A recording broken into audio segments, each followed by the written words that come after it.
So Amuzu Junction be Moro Market no. Tafunshi so Amuzu Junction be Moro Market. So Kumasi anoko Dani Heba Missy Heba Pedan komu 2 Tombi. Accra Munko Kanshi Dragley Mubisana Nabu Wache Kens Walk Repash and Tinatet. Opa Amuzu Puse Misebia from number 0247 776743 0247 77 67 43. Amuzu P Heba Mesha Mauji Hiochalo 102.9 Otec Sports.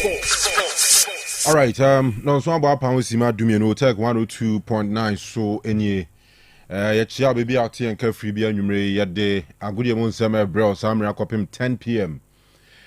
Black Queens ene Emano Afcon qualifier course so Egypt Ghana koshe Egypt e kamiensa womo antibi second leg ebeba so ewo Ghana ha and which is so Asante Kotoko gu ahoboa so nyame admo china samre bia de na kansi no ahya ase eye Asante Kotoko womo ene Wydad Athletic Club of Morocco ena airboy china ewo Mohammed V Stadium ewo Casablanca enti yebehwe yebedi sa kansi no ho komo na yi pa ne ahwe if there is a realistic chance ema Asante Kotoko say Ometumi IBB far away in Morocco I be hwani nyina and then stories ahodwa FI league no when Gold Stars any brekum Chelsea a outstanding game no baako efri ho Emma Gold Stars edinkunim etia brekum Chelsea e Dance Park obibiani eno so hu komo ha e be hwe ha wana mabesi akọ clubs na prepare for weekend year day animi no akensi ahodwa e ba so across the leagues ni mu Ghana ha na ebehwe na afi no so ho amane bobi e wo ho coaches na so for me mo pre-match conferences no ye tietie bi na afi ye di ehun komatwetwe nyina no ahyehye so eno nti ye be kwama no ne straight na yahwe de wo ho ansa ye ba na ya ba behwe nkomo aka ni nyina Europa League matches e koso Aston Villa for eko away ama akonwe ne sen ama wo mo me no ka say games no do na so koso Europa League and a Conference League ni mu enti ho update e wa ha e de ba e odwumade so enti be say unye afidie ni mfiri ha mane na Otec 102.9 eso na afie ni dwumade ye Royal Sports Amira Kopim 10 ye frame Kanu sanso na menuanom Kofila bi Dimonza Ses Candy ene walasti na face kapa Eugene Maradona yenyina ya kambo madwumadi ye de banti yenkwama no nemra ye ba na afen komo aka nyina no ye de ahyehyɛ so na asase streaming live on Facebook and also on YouTube. YouTube ni Otec Sports channel no so Facebook Otec 102.9FM page no so ye live ho fa comments egu ho and I send your comments no on WhatsApp 0505225578 0505225578.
na fe ena nwumere ensam no kakra yensa kan nyina no ya bomodin ede ne nyina ena nso atimiri ya ma o kama hye nso esem uram ewo Europa League krema nwumere ya me no kase no de tiana se games awuto pina no ena nso ekoso ye dem nsam awuto no ena nso timiri ya ba kama na emom hye nso ese ye ban nwumere se ya na chese nwuma ko bia dama omo na eboa ye na afe no ye timi awuram ewo amana ne na afe nsam awuto no nyina ye timiri ya ba kama hye nso esem Otec School of Journalism and Communication Studies and Yumresa Timin Kan Nina and Sawan Casano Babana Feno, one some Natimia by a pick your formono, Ama Bibian some Natimia Que Nina, and some Ariana and Casan Central Jumano, Moyete, So Ramana Feno, also Natimia Jumanibi and Tim and Yumresa Timin Kan, a Otec School of Journalism and Communication Studies and all, and I'm a patch of me to your son Babana Feno, one in Penny Fonson upon common by Jumanina. And also Timia to also come a main confirm as I would and Casa News now Pesawoka and a Chasa Wonson or Pesauramoa or Basanson at the Etienne San. Would you know, Ninian some Alcoban Saudi, Pesa on some Oya Sports Nibi, on some other programs Saudwa, and also Pesa was the Sansono, and a DJ in Ancasao Pesa Webia, a Otec School of Journalism and Communication Studies and all, and I'm a patron may come for Nina, and also Timiriamo, come on, we a DJ, O Pesa Bonyom.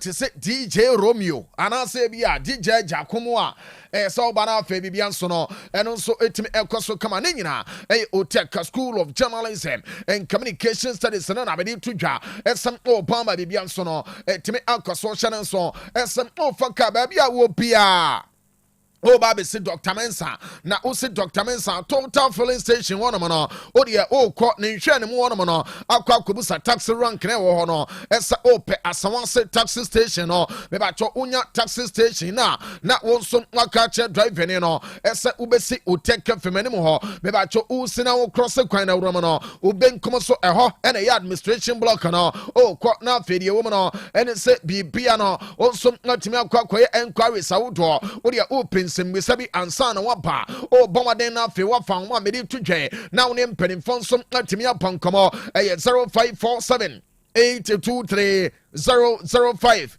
0547 823-005 finance 0243 842-007 we know Otec School of Journalism and Communication Studies and then you may be to Jana Fabian Sono and also Timia Kwe Kama Ye Jana we so let just say a PJ more remo ewa monane mamin fan to anymore SM Uram our Yetenesa Europa League Kinua Manchester would do a course for Sansono and a conference league and sono main conference games I would do opinion and also Timia Koso Kama mamin fan to anymore as a Europa League no and a Manchester would no ye Bobasona Fedia Campiano yet Timia to also come mamin confirm as a brand and you may know among some at Rangers Timino and Paul Rangers Bobocono a Karama come and San Emma Rangers and Sono among some Timia Tibi Sansono and a FC Salzburg me Patromo Tenefi Emma Ferenvaros Bobocono a bet you among the woman Yensa me Patro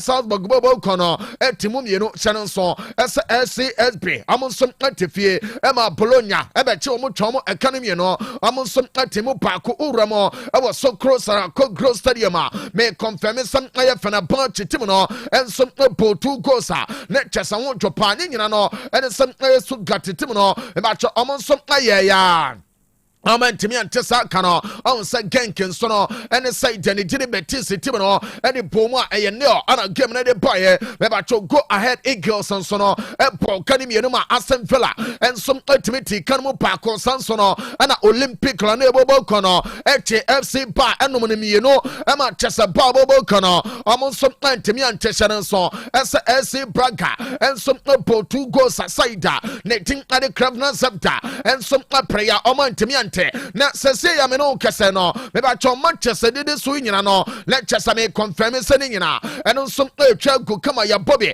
ama chese minister wonto no ebi nso ahia gudie wo no ene sem Roma bobo kono amu tefie awo Stadio Olimpico Rome enkofo we wo ho are ba ko ne se wo ye wa adwena asa wo de ai me kakra de atome ho na wo mu a oh mama nhyehyɛ madam de kakra wo soro a no madwiragu Roma tefie ama kraba ne tin ane Victoria Pilsen abone baako omo ntimente 21 minutes ane abo we wanya kakra na wo de gusu a kwabena ya chi o kakra krade no entim ano so Roma game a omo bono Stadio Olimpico Roma no entim Victoria Pilsen lead Roma by 1 goal aye didn't na ano so etimi aba me ba chocho tapiko etifi omni ojesene setim no ya bought 21 minutes game no 1-1 Samsung na Celtic team no etifi me patrol confirm as a storm grass hey enyumre omo my boys no nsuo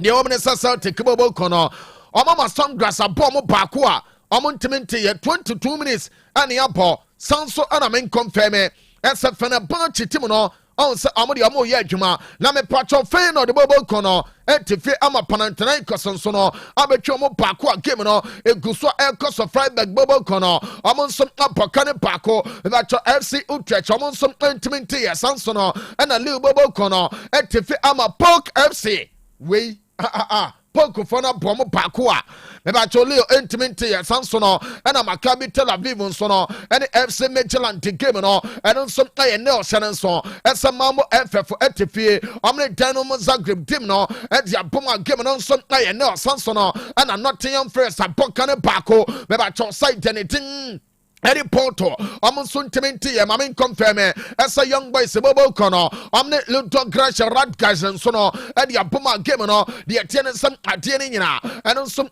to me on Kaswa ANL after 23 minutes, and I Kakra Uramo, our the attendance at Europa League, Gama, Dienina, and on some to Maria Tuja, and to wait a Europa League, and a Chasiadons and some out turning and on some to Maria Pano, yeah, Bonafair, the stories I would turning and on some to Maria Mo. Come on, them yan watching so. Say you Roman fair the stories na ba. A Diamond Scientific Bar and Research Clinica. Almost to net Keba me channel yapano and almost so ye penny a partner fino ya caught near the summer tono and on some like to me apa. Maybe I told you tennis Diamond. Almost see a honomono. Almost honomono ya yaresabia. Nebum omedia drop bako abe drama swa. We a boada sapa and no. Eye donne keba mesha ena nyimre sawutie me na donne kanan kasa no onum bia o pedie tie ne se duro ni be na fe wonso watemi anom donne keba mesha no eye mesha of the moment ononum bia beboa pa amade tie no ene sem oye bema o memma sem ne nyina no ebetimi agina pan na kyesa wonso no watemi aye adwuma kama hyare nso ese donne keba mesha no ebo no fe ebiebie ntene no mo let kyesa watemi aba adwuma kama oye bema ye kakra bi na onu obe kasa no wotea no wo hyatawa me ba tonum donne keba mesha ne be ebebo na chesa title ne nyina no wasa gene back hyane nso ese donne keba mesha no ebebo ma chesa amode ne nyina no etimi ampa kama bema wonta wonchonson tentam no eye donne keba mesha sanso no na me mfanto no sa wanya accident ama onkase no awoso ama unya pens wo mu a eye donne keba mesha no na nyibre wonson onunum bie ama bibia nso no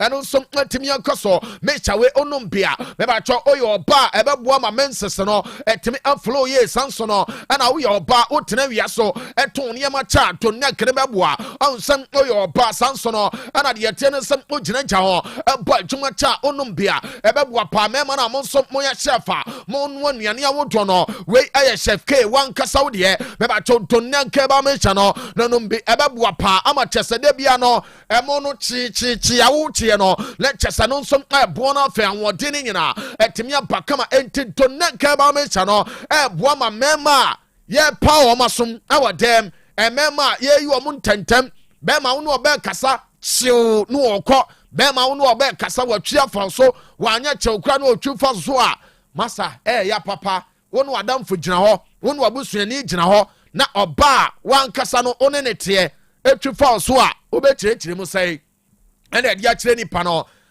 ni wu pa entie na nwumre no nom to ne ke ba me chane bia beboa ama bibia nso temi akoye kama ba bia tonton no bia no obenya to ne ke ba me chane be temi ato na fe nso watemi abobo na ebom no ompesa obekọ akọkire wo montene so na odi open cool and calm Otec fanfidia mu ya ana wo bana fe wo ba beje to ne ke ba me chano ama bibia nso temi akoye ne nyina ene se edro ne ya dupa onom bia ebeboa fra doctors no ena nwumre yare bi taw so di chie be so ho ana chesa wonsom open chiremu wodo wo de open kwan bi na afi no wonsom matimi afa so ansa na wo de na kwa 0246 727 677 0246 727 677 and answer 0249 208 252 we no Diamond Scientific Bar and Research Clinica meba cho amade to nakaba me champano and chese yedini nyina and some ultimate apano and D12 on some ojo sampa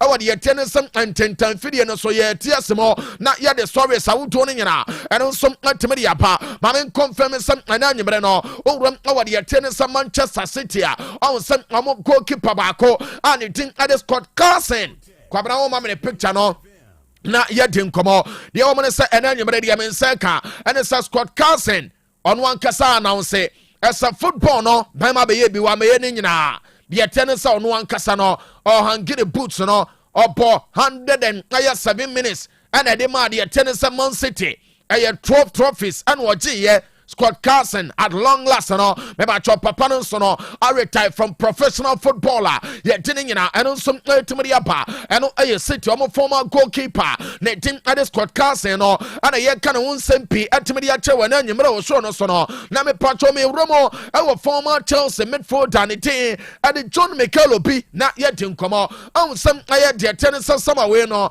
ana Manchester United ewramo ekokofa player ana some aye goalkeeper ne tin and his son Leme and in a buyer.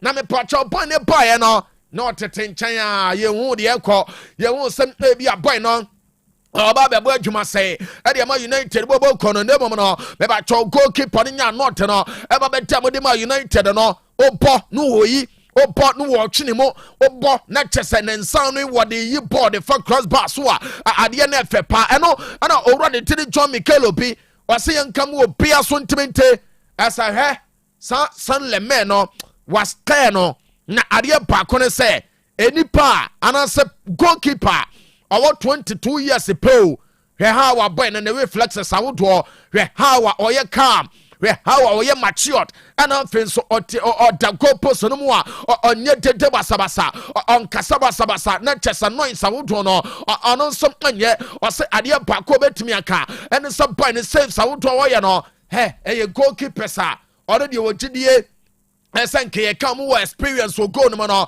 anasem game no no omo na nke be ye ndem no san Leme abomode ya kire eso ono ankasa no despite say oye just 22 no oye mature da obetimi antem ade ma United or say Manchester or bo mabaso na boy ne boy no United DNA no afone tempa ama bibia nso no eno som atimi akoso or say United ade pa ko betimi aka eno some say no omuta omo betimi ada ne nyina ne se goalkeeper no buy no wa solve problems ni pina no e de Manchester United no owura ne dede John McKelloby and de sansam we ni no eno nsom etimi atodwa na yenwura mo na afa yenkue no de ade ate no ene se United bobo kono me ba cho ena nwumere de mensenka ene se sama no no Manchester be wura mo na afa no amo nso ye adwuma wodo ne se Manchester ni age ana me se adai ama hiti jackpot to be an anu say there be ade ni nyina no say am two players am pinch she am ton a benya bo pa two players no I Marcus Rashford ono ade ba ko say boy no wa bin soko wa kwakwa te say aba abre no tutugu crampo sansom na uram Olympic to Marcela the tennis player they did Mason Greenwood no on some boy no still United player and yes Manchester for no amania jepa says two guys we no say ye rasama no mo amon so betimi ahu mo na fe no amatimi anya sika be boy United bobo kono amatesa adwuma ne nyina no eno so atimi akoso kama ne nyina ene say eka wodo bi gugu ho ana fe eniema pi no say ekoso na fe United nya sika de free say two guys we wa eno so abebo pa eno aye kakra na nwumere etodwa ane ye de nyina eno so atimi ya pa no na Rashford am born it no ana chasa de mense kan say yebusa boy no ese bema ba say no obo na United nso no enkakra aka ba na be no Barca no obetena and was oh yes of course on the on your betena the tennis Barca pa no obetimia kasa or enjoy no e wo Barcelona bobo kono and often some idea pako betimia ka and some aye bounce team no aye one of the flagship aye clubs amuwasa see so chesem open the tennis football history Barca bobo kono untimi nchro let chesa onyu omfrem da entim oye player let chesa wo bo e the massa check club aye ana e the mon asem so betimi atone colors no entim ono Marcus Rashford no adia ba kono se na nkasa na ne beje pa ese ne lo ne nyina no se eso ana nko to aso adia ma bounce abobo kona enkabe ya ne chesempa etimi dia ma no we according to player letting ade Marcus Rashford no ana chesore sansam we nyina eno nso etimi dia to dwa me ba cho boy na nkasa adia fa krasi kwa nyankopɔ bo a weekend we no eno nso ebeto dwa wo penebel no ya de sansam no nyina betimi dia ba lemo me boy wie e United aso ye let chese ya tie nsa de free ho ntia ye tennis Manchester bobo kono on san amonso players awo do dia ba na me pacho position pakua say ne aye clear esa United ebe sign na amon sign ya mbe pa kukudam e dia ba no aye midfield ho me ba cho ade pako ene say ne Manchester yes amo shortlist the tennis midfielders awo do entino said ya na kwame mpadu kan ye ese edini bi na edidi so no eya na wo do aso ma me ba cho Brighton boy and it Ede Carlos Baleba boy na ne tin wo mo Samson na Elliot Anderson ne tin wo mo Adam Walton e tin wo mo Conor Gallagher e tin wo mo ana fe Andre Santos obo ede ma Chelsea team no de men say kan some aye boys we nyina aye players United bobo kono yes am so yes anya piano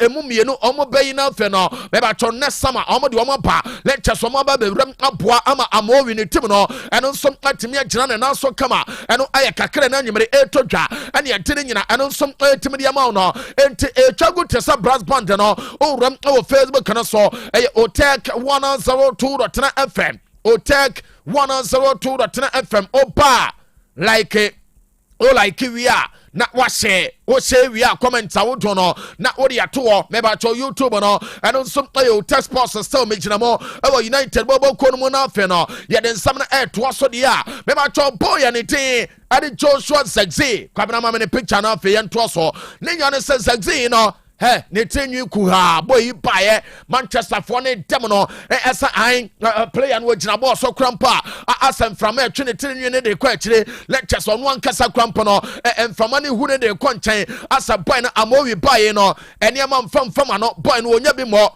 dia men say kan na anwumre no ane se owura ne tedi Joshua Zexi no yes eye day a nyankopon bo January eye likely esa Manchester ebetimi ajai boy no ama cheso no so otimi akọ say ye loan anansa club be enso pen no owura ne tedi Robin Amorim akire clear esa boy no onye part of ne plans no entim ono so no ebetimi akọ ma adwuma ni nyina no eno nso atoa so kama eno eye kakra na anwumere etodwa ana chese ye dine nyina eno nso etimi ya pa no na me patro de wo say United bobo kọ no wi anu sa anya bia January no ombetimi de ade baako e de aba eno a striker almost say what experience we nanya ebia konkolele striker bia enye chamfine ebia striker bia a striker wabo game no experience what say game no mu ankasa entim yes United enso no hwe market no so esem omo de sa experience striker no ebetimi aba na fe boya letting ade Benjamin Sesko ono so atimi aba beboa no eno na me patcho me ne mo no makwakwate ese boya ne den ade Robert Lewandowski de men sen kan no ene se United bobo kono yes omo so ahwe player no ese anye pia Benjamin Sesko no Osei Akoto na de nyina kwa te Lewandowski and yesin aye boy ne krampo no aswa Canada esa Lewandowski no aye ne mentor chese ore no so etimi de abo game no entim de ten some aye Manchester bobo kono ye men san kan se January no ombe check Lewandowski se anye bia onua ekwanta ne ho a lenkom de na ba na fe Benjamin Sesko so no one na ba bom na fe ono so no etimi abomonte anature boy no ama chese Manchester so no anya the best out from player ne tim ɛne Benjamin Sesko ɛno ɛyɛ na nwumere kakra yɛn nsa ka no ɛna kyɛse ade no nyina ɛno nso ɛtumi de ato dwa ama bibia nso ɛtumi akoe no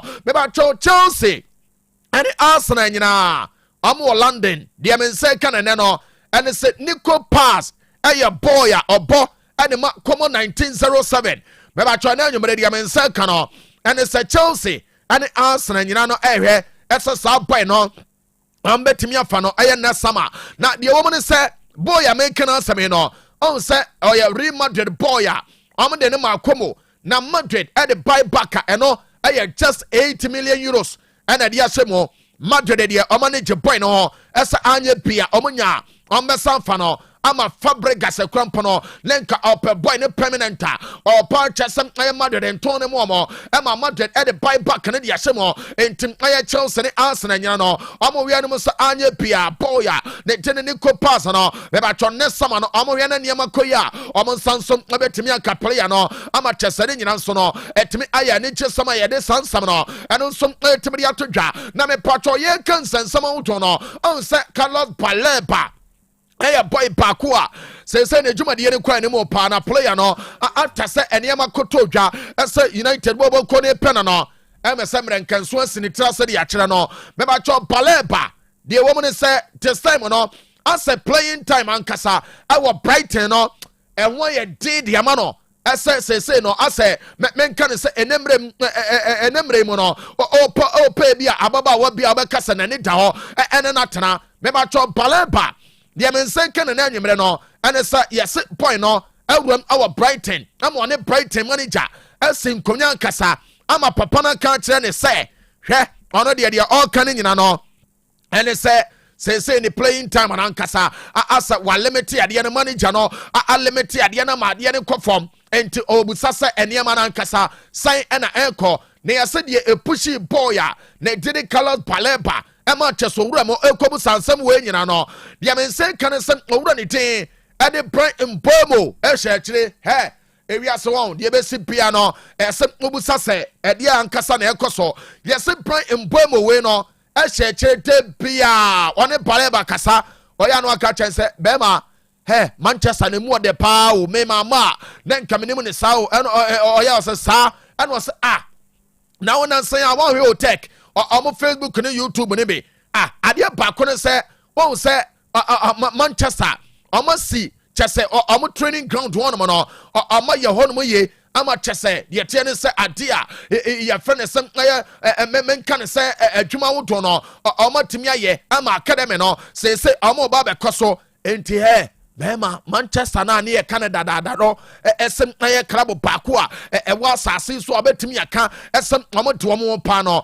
United enti ɛbɛya enkabra na bra bɛ bɔ adwuma yɛse no ensom ayɛ nhwerema egu boy a ne de Carlos Baleba so efri Brian Boy mo hɔ enti ɛno asa ɛbɔ boy ne dam nkakra akraba ama owura na nkasa n'ani abrɛ esem onya Brighton bobo ko na ɔno nsom ɛbɛfri wɔ ɛno ɛyɛ ensama ɛno nsom ɛtodwa ɛne ɛde ne nyina ɛno nsom to jano na me pacho West Ham United bobo ko ne manager aye Nuno Espirito Santo ye men say ka ene sa yes manager no ese up box to box aye midfielder he player no he obebu nua okwa ene mo ba kire ene na oje board ipia masa se ebia ekokoba se team no eya nda attack ono nso betimi abana afi no wetimi aba be boa ma adwuma ne nyina no etimi akaso ama de men say kan say 3 players edi aba be top no so ahanum ne de buy ya lecture dam table no so number 1 Manchester United midfielder and the team edi Copenhagen de men say kan say Nuno Espirito Santo manager bodje say yes ono wa identify boy no as up box to box midfielder on to me inside boy ne de Copenhagen ho ono ye number 1 number 2 Chelsea boy ne de Andre Santos yes boy no so no ono so na ne gene wo pa sanso no ana oram awade ye ten se Kanu boy anything Eddie Morton, a friend drop. Yes, a boy, we no some punch some up a box to boxer. When some one of them are Onyana, a babwapa, I'm a Jumaning, and on some Timian Quay Kama, and no Aya Kakran anymore, a toja, and you're telling you, and on some Timadiamano. Now, me room our mud to the bubble conoma. Oh, set Yankopa weekend winner, Aya Classico, me patro, Aya Madrid, and a passer, and a deep bump our penepel, Amasa game, and on some Timian toja. Good news, Eba. Edema remanded and it's a players I would to obey. I'm one tomo. Number one, I defend Danity, and David Alaba, Mebato Alaba, the Amenseka, and the son. Yes, Alaba no say we recover amateurs and recovery no akoye pa doctors no and some person fit a weekend we no expect some run it and David Alaba and some ejama boy no and the ma to the bobo kono some and I mean confirm some run it and it done kabaya and I feel in your saying no yes some money jana from as some bet me apart my men confirm as a Trent Alexander-Arnold boy we ten can't Alonso afra boy no ese ejra onya no yes say ni nyina eno so otimi akoye kama ama chesem owura ne de Trent no e likely say weekend we no e classico na nkasa boy no enso abetimi awura na afa no owura ne de Jabi Alonso let chesa ne selection no e fa boy na ono so betimi ahye adwuma na se e de ma de bobo kono eno e kakra na nwumre e todwa ene e de nyina e timi de apa no me ba cho make Madrid asam no Barca player and it at the Magbana Wakasa or say young come with Pia Suntimente. I say what players are. Maybe Bomutin, we want to know, we eba, we banning now. Also, more Barcelona, dear. Hey, the Omo Personaca, and it's almost so much the net, and so much now. Now the Omo canning in ano, and it say, the company bill, not for Omako Winnie, and according to boy and it. And the Magbana and the name what is summoning in ano and some ultimately up no and I kaka chess air top pronoso I chess attending now some ultimately up to ja mebacho uramo our Inter Miami a good news at the moment on line no Messi none contract in the December 2028 ama bibian so atimi akoso mebacho de tie ne sem boy no nen kenche bia ne deal no ebewu nemo no wasign ne deal la and then kwakwa uramo until December 2028, I have confirmed until Lionel Messi and then Chama General Sono. I will say the name serious kama. Obeka say be on Sono. Let's just our first call from until Lionel Messi. Eba Koswapo Ediama Inter Miami for the next 3 years a day anyway no. And I kakra na nyumere etoja and a chase attending in and some ultimate amount. Beba Chop Bonsa goalkeeper and it at the Mark Andre Ter Stegen. And you made the second son. Keep Panonsono. Yes, penny for bass and penny for no our funnel and the number Premier League clubs I would do SM Anya piano on Betimia funnel. Let's just woman and I number one. I am Manchester United. Maybe I tried the Tassonia Tournament pay and I feel West Ham United in United Tiano and some yes Barca I ready as Anya piano Copa January. I'm on some Betimia Sanction Nadia and a long move at the Amapoino. Let's just walk out Wabren on a Babua. Let's just a Barca Bobo Corner. I'm on some Atimia free. I'm a wait bell no. I'm an Indian some Timia Koya telling you now. I don't some Timia to ja. But William Alvarez. I a boy our body ma aleti command Bobo Corner. Boy now say no custom so on one Casanwa. One pe baby and Fantama. Why we are damn anyone a dragon so. The tennis say yes boy no or say Nyanko Pombo 2026. One in Crophobia Tinkoma Omo Beno Pano. I'm a William Alvarez a culture more. Esa no kwasem ne kawia no opeso ofeda e de kwana anymore enya Atletico Madrid de china o bo ne ye bo na fe ye show de piano La Liga no na wo dictate into the Menseka and some yes Alvarez no e willing and ready esa 2026 no ono some abeka chene agent no na fe no wa pe club amo some agent titles awodo eno e enkuru awodo wa bra no no onyai bone nyina obetimi abodin aka esa nenso meba ball game no meji wei eno e de ten some owura ne tin ade William Alvarez and some no and ye some nyina eno so ultimately to jano so ye kaku ye no no en sansam ye drum na no ente bia ne ye pia gumo na ya kanwe na guso ewa amana ne nsɛm no mo na the boss player ba ma me mfanto no mo sɛ owura mo ewa Bayern bobo ko no mu a me ba cho yɛse nansan mu hɔ meetings awodo akɔso ewa Bayern bobo ko no mu ne nyina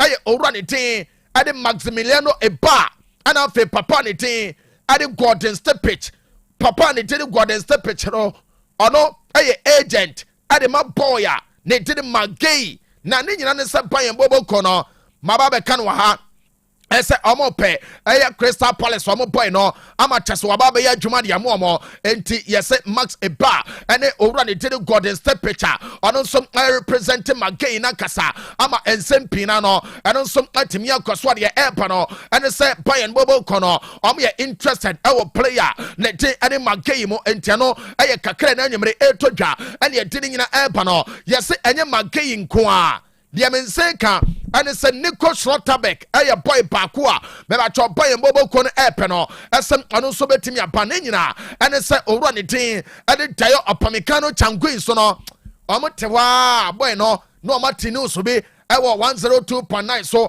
esa dayo opamecano madode pe no otewa na Saudi story ababe pomo esem amonso epe owura ne tin ade dayo opamecano yese no nteno ama boy mbobo ko no eboabo mo ho esa ebi adachi bia se kwa akoba eso owura no se omo Lucina lecture so monso epo bi ene na ba ama bebia nso atimi akoso na Bayern ayo omadwene esa dayo opamecano ankwa Kim Min-jae ombeton no ento omo ton ne dia na chese omo pe dependable defender ono abeto ban agye ban esi pempim wo akire ho eno ebeye ebia Magay anasa Nico Schlotterbeck emu baako ada Bayern bobo kono amonso ebetimi ayi na afe no watimi aba be ya dwuma aba bibia eno nso atimi akoye no aye kakra na nyemre etodwa ana chese yede ne nyina nso no eno nso atimi de aba no onsa reports awodo betodwa esem owura ne tiri Hurricane ebetimi afri Bayern na o free Bayern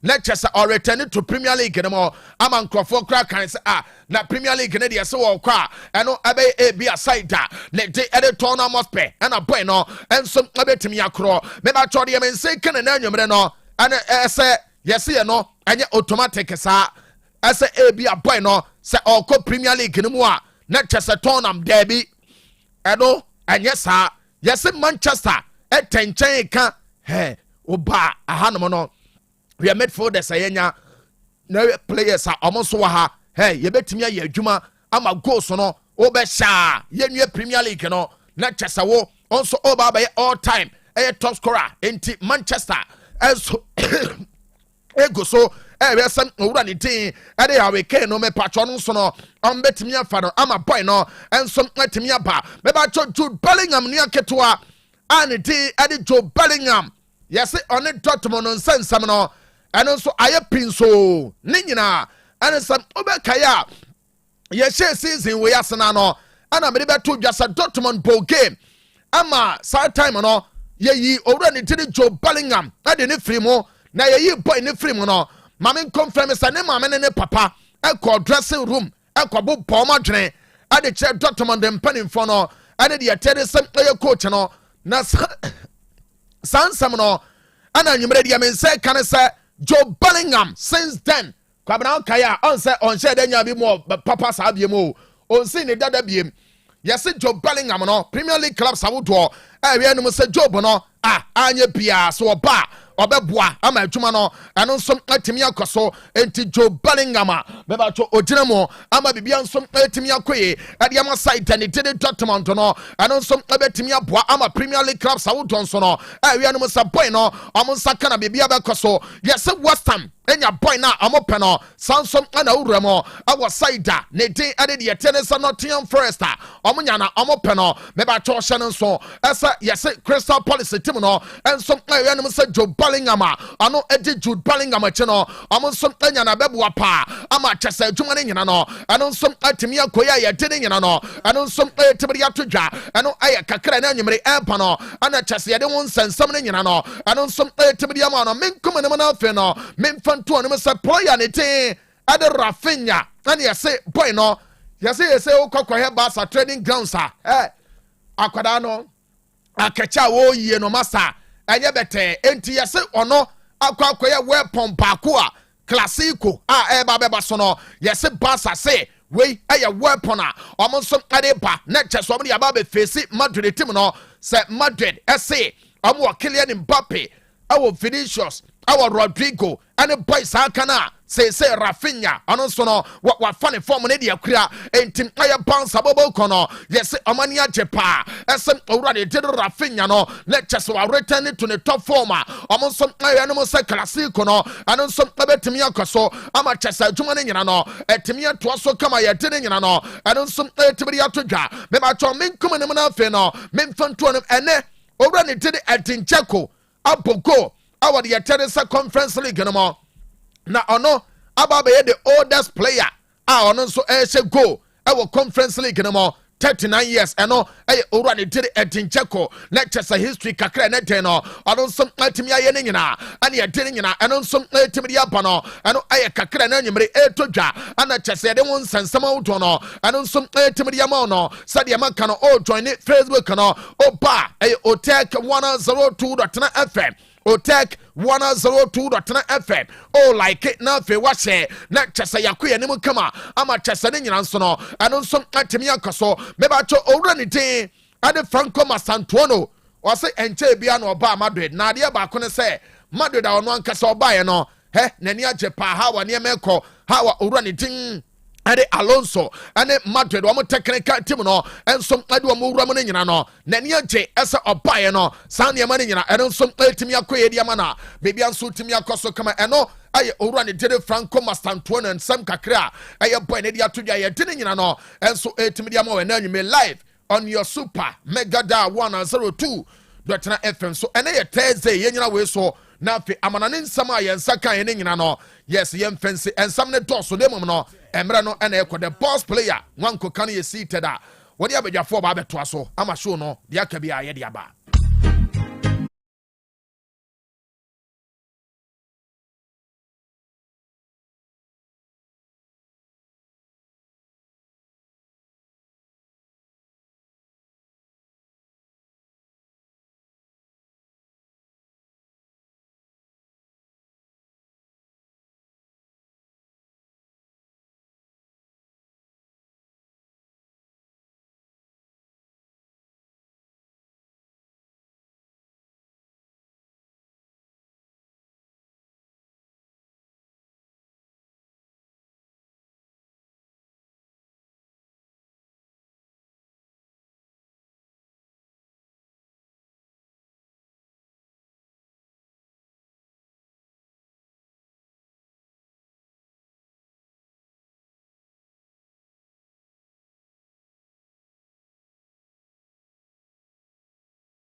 Kwai Boduma, more updates on Real Madrid camp, and I send my greetings to my mother, Ama Cheneboa in Boduma.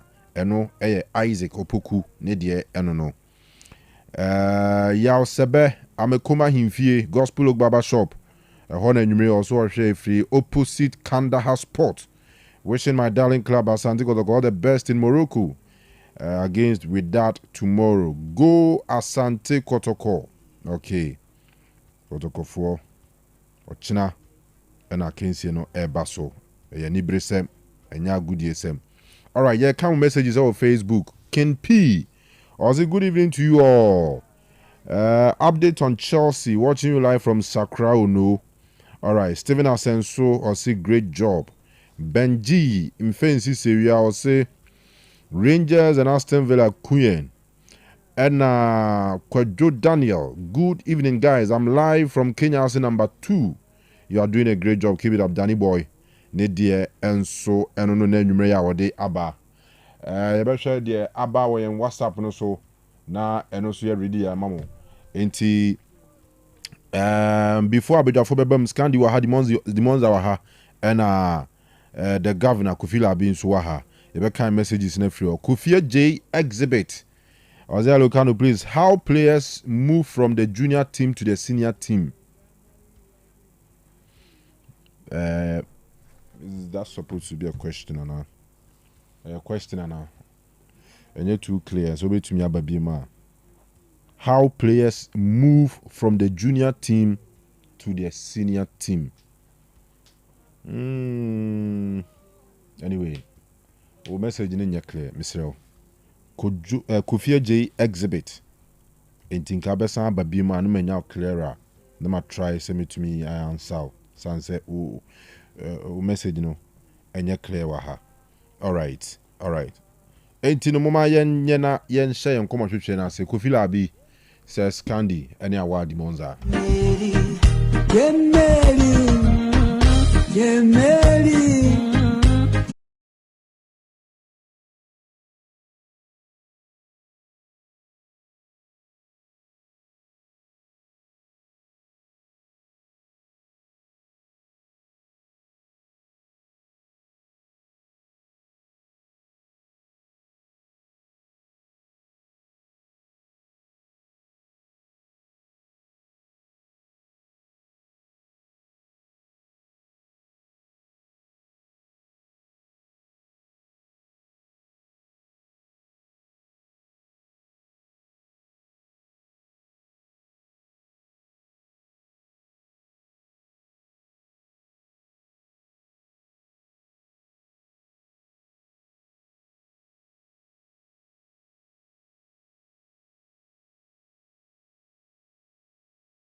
Hello, Kanu. Good evening. How are you doing?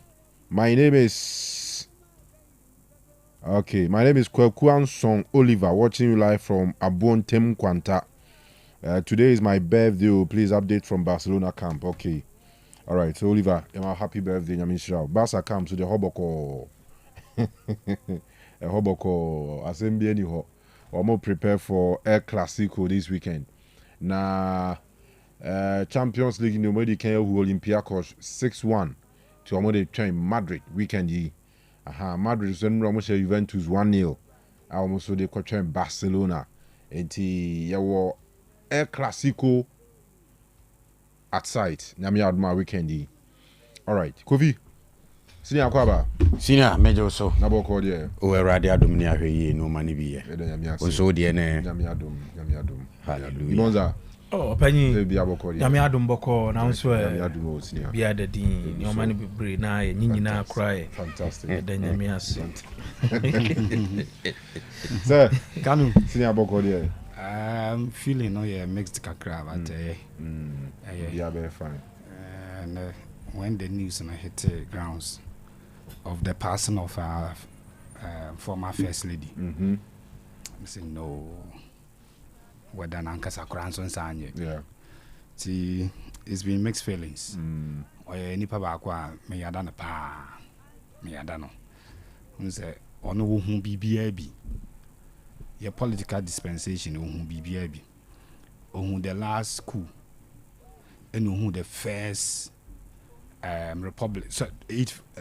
fourth republic in the first political dispensation or say who ye. And me the idea ba kwa me de pe Nana Akufo-Addo Agyeman Rawlings asem. And he said do on any kunu era political system no. They came with a breach of the constitution. A coup and omudi kan de by name. Even in the midst of political rule and a soldier abino. Who said there were social interventions. Who said most of the political leaders only the coup by a target as to enrich or not to take control over or minor. But me assure someone for back the 31st December Women's Movement. Na miso akakra but many finimi ho bi. Mampon there were schools na ededa so who say nkrofo the mama school and those times school no free anisa and a woman who has impacted so much on the Ghanaian people, especially women, made the obey me number one.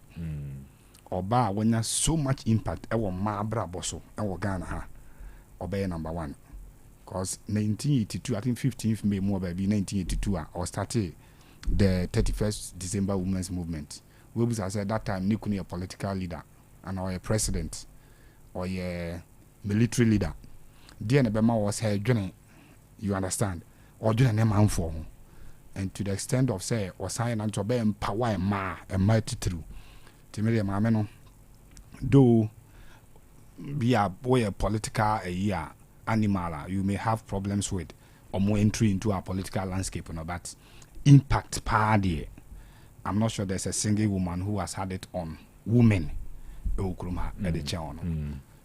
May her beautiful soul rest in peace. And just like Mekan on the Ohun BBAB, Ohun the PNDC, Ohun the AFRC, the Armed Forces Revolution Council now, on about 79. Later the PNDC by Ansana NDC Nankasa from 1993. Yeah, to Abawi 92 Muteki administration as Menkan is a cra Abaya Yato Abamano. From 1993 now basi 2001. Unse kase se Bema bi abrabo beko ya no ba papa nso gina nechi. Se Yato Aba na obi omo tasty power for 11 years. 11 years as a military leader. Nani kunuti ase handle power de man ni pafufro. Especially ensanya abanya ni firi omudie no mu na eba. Said the woman might have played a very significant role. It will fear any politics in England because you who say bebre political leaders ni bititu ni omudi kuba no. Obo very good intentions, but no be tasty power nenda no person be jam. Yeah. But Rawlings maybe na Museveni money. Oh, maybe amuni ade ya transfer. Ivory Coast no kran esre. Watara kwan fa so bae. We are seeing nyina support too because ni ebu nsem age. Obeduru ambe so obekwa ma obi ababi. So after say Watara mono yese okwa domika ne say oja obi antimi de we omusi dwuno man no hono de we omusi tutu o man ne hyehye wo man no so jani ho a obi ba bidwiri ni nyina agu se bia na yi Gaddafi mu de ni nyina na for be tyrant the fear say obi beba no abe corrupt na o man ne hyehye bia o ye bia na wadwiri agu no ewo ho mano Kanu, it is a message of a failed leader. Who a leader and you lead in your ability to build successful and as a succession it be do a chiabano. Very important. But you see when the person is doing almost everything right, for instance, Rwanda they are Paul Kagame tisu ya umbezo besi for. You see in the situation of Kagame there no, he feels he say o minor do stage bia o mo mpe dede wo ho political dede. Say me unde de ni ade ono no ade no o ye ne right. O man ikuyi ana nkuyi obi abeka se ikuyi. What you say?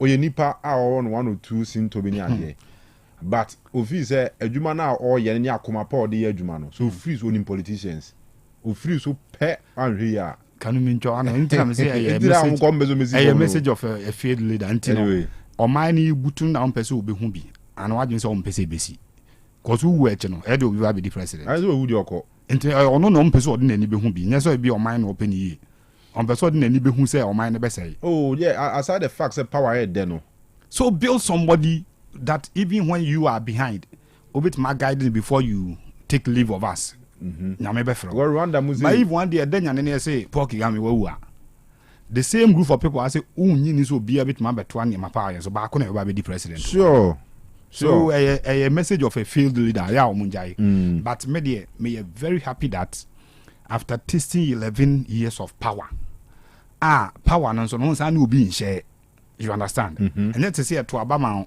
and they because awuka na manfo ka bi wa chiri ni akwa abato 11 years okay so in court okay obi nka bi you understand because we are military leader now ase Chairman Rollins ase me to aba in 92 no take democratic power from 93 ebesi 2001 na uja akonya no ha betena fi abehwebi na wutimi hand power de ma obi so mi e kire mra awon at the point I know still I know or energetic I feel quite an one experience from political dispensation and go bit ma to aso I believe say na really play a significant role e wo fi na me fa ne currency one of the according to a opinion of and then anope ya na mzi ne ho mfa no ration courage oh so now you him dot ye yeah and na yan ka busuafo ya de but plane crashing so to toy lay reef or a forecourt or parliament or the big court one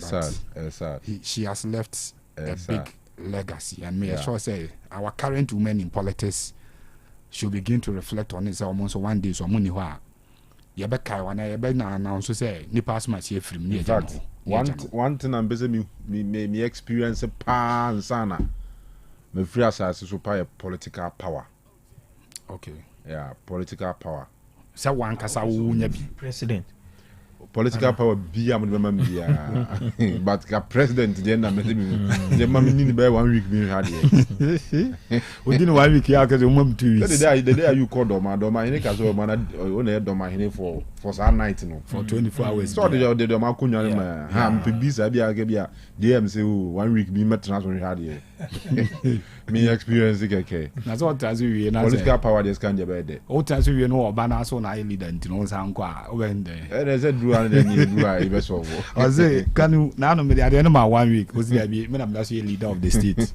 teach na nje say enye de sao if only say aim any motive say obe serve o mindful so to you adododie na e wo ho no say the obe kan bia na wo the ope bia sisi a wo benya by so tenacity din we say mindful e bia o mo tibia mu omo situation ni o man koyie e wo say we mo o say ye leader na me kan say ho adwenwen ko ano eni kwan say ye wo de many so many the bem na ye wo den say ye be point say Kanu be di president na wasesa said very good say utimi ye na wasesa ene de ede but to serve the people no and also about many ankasa ne challenges I was say what experience say these politicians in power any you will understand baby I'm better me I remember the last time the president about ejuma mo say ovi president abam ejuma me ejuma wa me ba he say mami ngura president zone to transmitter so prove beyond reasonable doubt answer them well sani am well ejuma about political power they are there anyway yem fan nsu na yen to aso na ma ko finka bia na go video ya no ni interest ana you see I'm looking at on another platform sa nipa at a point on ni kunu it said the Ghana yo modia you get it I mean but won't is o munyina ntiase na me form currency o masom in the next 100 years, maybe she our heaven. All right, Kuvi. Mama, yeah, crying. Now Europa League in the ball, basa be on born hodie. Hey, there's a I'm for Boshe. I'm for Boshe and I basa ama say. Eze bi musu jubilate you. My boss score lines no near here. So far, the econ say. Your ball 53, 52, 50, around that, be no more than 54 minutes in tea. Score lines in here. AS Roma 0, Victoria Pleasant 2. Now, unim say Prince Edu Kwabna, so kind of. So former Bechem United, Bechem United, right? Edu Kwabna, yeah. No a striker. No a striker. Yeah. Bechem United. So for Victoria Pleasant. On the chef first goal of the game. Sampa boy, no. Yeah. Okay. Yeah. Okay. Prince Edu Kwabna. Striker no ho den papa. No ho den pa. Enti GFA for mo ni nko no ho na mo hwe se. Your pet strikers papa do ma ko work ba we mu mo ni den o mo ho den ba oni connection. Don ye close no de o hwe se ye MBA kwan mo bi. E close den. GFA press. So wa close do no. Ana on close do no. Do be an. That be on close on name.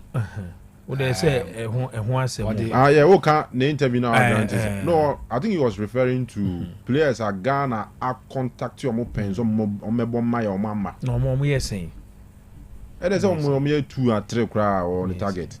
But in the case of Prince, they are making it. No, a Ghana and born and bred were how. No, a mother. It was my clue. Celtic Etifie Storm Grass, Elidium 1-0. So that match we in particular with my boys now bloody brutal. Now Celta Vigo, Wamoni Nice 1-1. Feyenoord and Panathinaikos 1-1. Freiburg 2, Utrecht 0. Lille Losk Omutifie PAOK akutwoma kamiensa womuntumente and also a best boys nenyama P Baba Rahman mutim now and also start here yes Baba Rahman or Ojinam or Bobby. All right. And Maccabi Tel Aviv Tifie Midtjylland Elidium 1-0. Malmo 1 Dinamo Zagreb 0. Nottingham Forest 1 FC Porto 0. Morgan Gibbs White and Washesa Guna Munafi Young Boys 1 Ludogorets 1 and also Akensia Koso na Bena Tekwete Ojinam Ebo Akensia ni bia enya sem kitwa kra for Ludogorets enti we ya Europa League games are eguswa Koso whole live score and Edeman Gubi Senior. Yeah, okay, all right. And yeah, my starting free story bia na wa last year.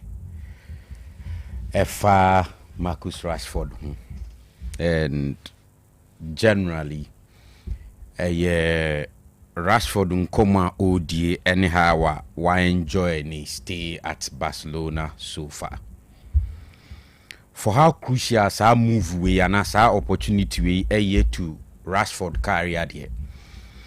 Ya bohun komoni pi ebra transfer no happen here and all of that. And I've always said it's a fine opportunity for him to tell a different story with the career. Or started so well at Manchester United. And we expected a lot of things from Rashford, but along the line, attitude in Sensembe and all of that. Entino. Na ni stay at Manchester United na ko ebibi oho. I mean, one season with Villa and we had the chance to play for FC Barcelona.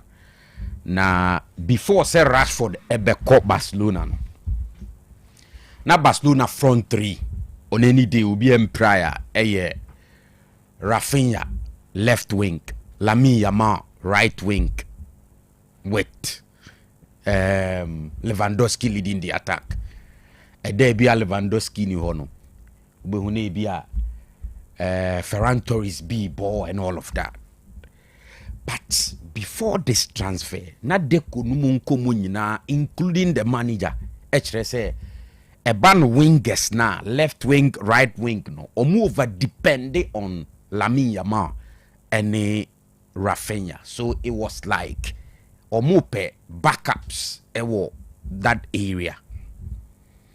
And akwanya no beto Rashford eso. So it was simple and also clear say on any day say Rafinha ye fit, Lamine Yamal ye fitter. Chances are that Rashford ebesha say free bench, and that's how it started, even right from pre-season here. But I think so kike bibi abomua. Opportunities are when you so far. So free bench eba say all started. I think it's done well so far with Akwenya na Wenyano. Even Nansenya Basa Intiminya Lamine Yamal and Rafinha nyina on the field at the same time. No, was stepping in so well, and I think the performance no impressive. Maybe how he started Nintino, he expected a certain performance from Rashford. I be a Inyanuruho, but I think so far based on the career no afem nansei kakra no and what he's doing so far no me impressed. Na madwin cry me say ene ya Rafinha a free bench and now free injury eba no e bia na manager na dwin say in a big game like Real Madrid Barcelona there mean take chances. Yes, there are reports say Rafinha has started a training. But in most cases, coaches need to decide. They say, okay, let me take it easy. Now, step in gradually. Any idea? Obi also or trusty straight away or bet to amwa kujina game ni mabo. But I am thinking, say in this cases, and here, and no me bet me a kikabum, I'm a Rashford, I started in a Clasico game. So the Barca platform, any the La Liga platform, no. Maybe I've always said, say, nyame na dom no pa na abeto na kwam onfa make that huge statement. Nim come on, or person or chere say he wants to stay.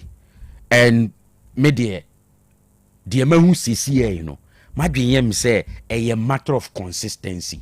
If he can be consistent with the performance now we show at Barcelona so far now, most likely Barca would want him to stay in the upcoming season, especially since here na kakrana Rafinha bia kupra na Lamine Yamal susupra ne hon komokra ne namu achese e hon sembebre na no ne e ka bi wa hase enti the aka ne say Rashford e be consistent and ni stay ne there me sure say ne nsabeka.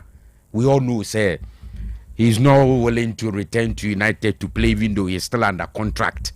United 4 crowns, so it looks like a movie on any idea. So on there are consistency, and we've always spoken about the attitude. On shows aggression, seriousness, not on the pitch. The qualities there is there. Obenya. So it's unfortunate say Clasico ya e done anyway. So your chance in Puno start here. Madrid may start that game as the decider, and you're your favorite to win. Yes, it is the biggest.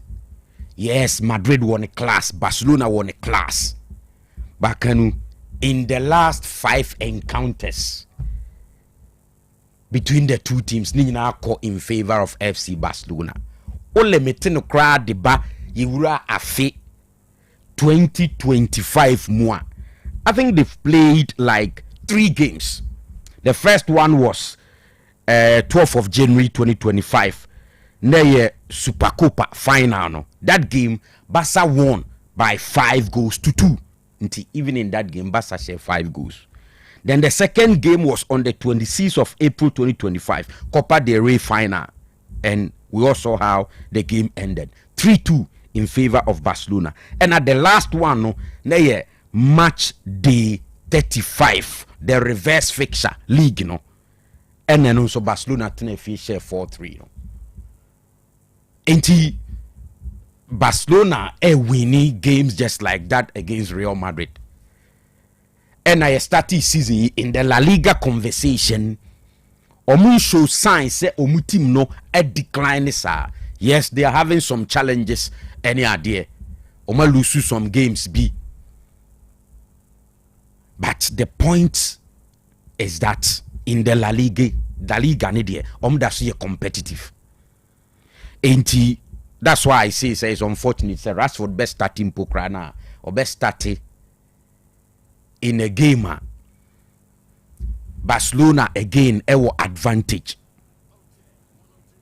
So what I ask you, but the point is that expectation be huge on him.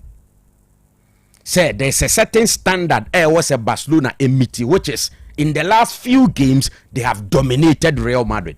Enti untimi mfa any mediocre performance be me impressing for in that game. But whatever be the game, so unya the chance start here. Barcelona with the upper hand. Obetimi leverage on that to make a different statement. All the best. All the best. But mami end with this conversation about Estevao. They say in Kakrakra next year April no enter 19 years. But for now we're 18 years. Now Chelsea coach Enzo Maresca after Enra game no. And we didn't come about Estevao and in the performance so far and even the attitude. Of course, coach ni jidi say so far. So check it Estevao in the performances. Impressive.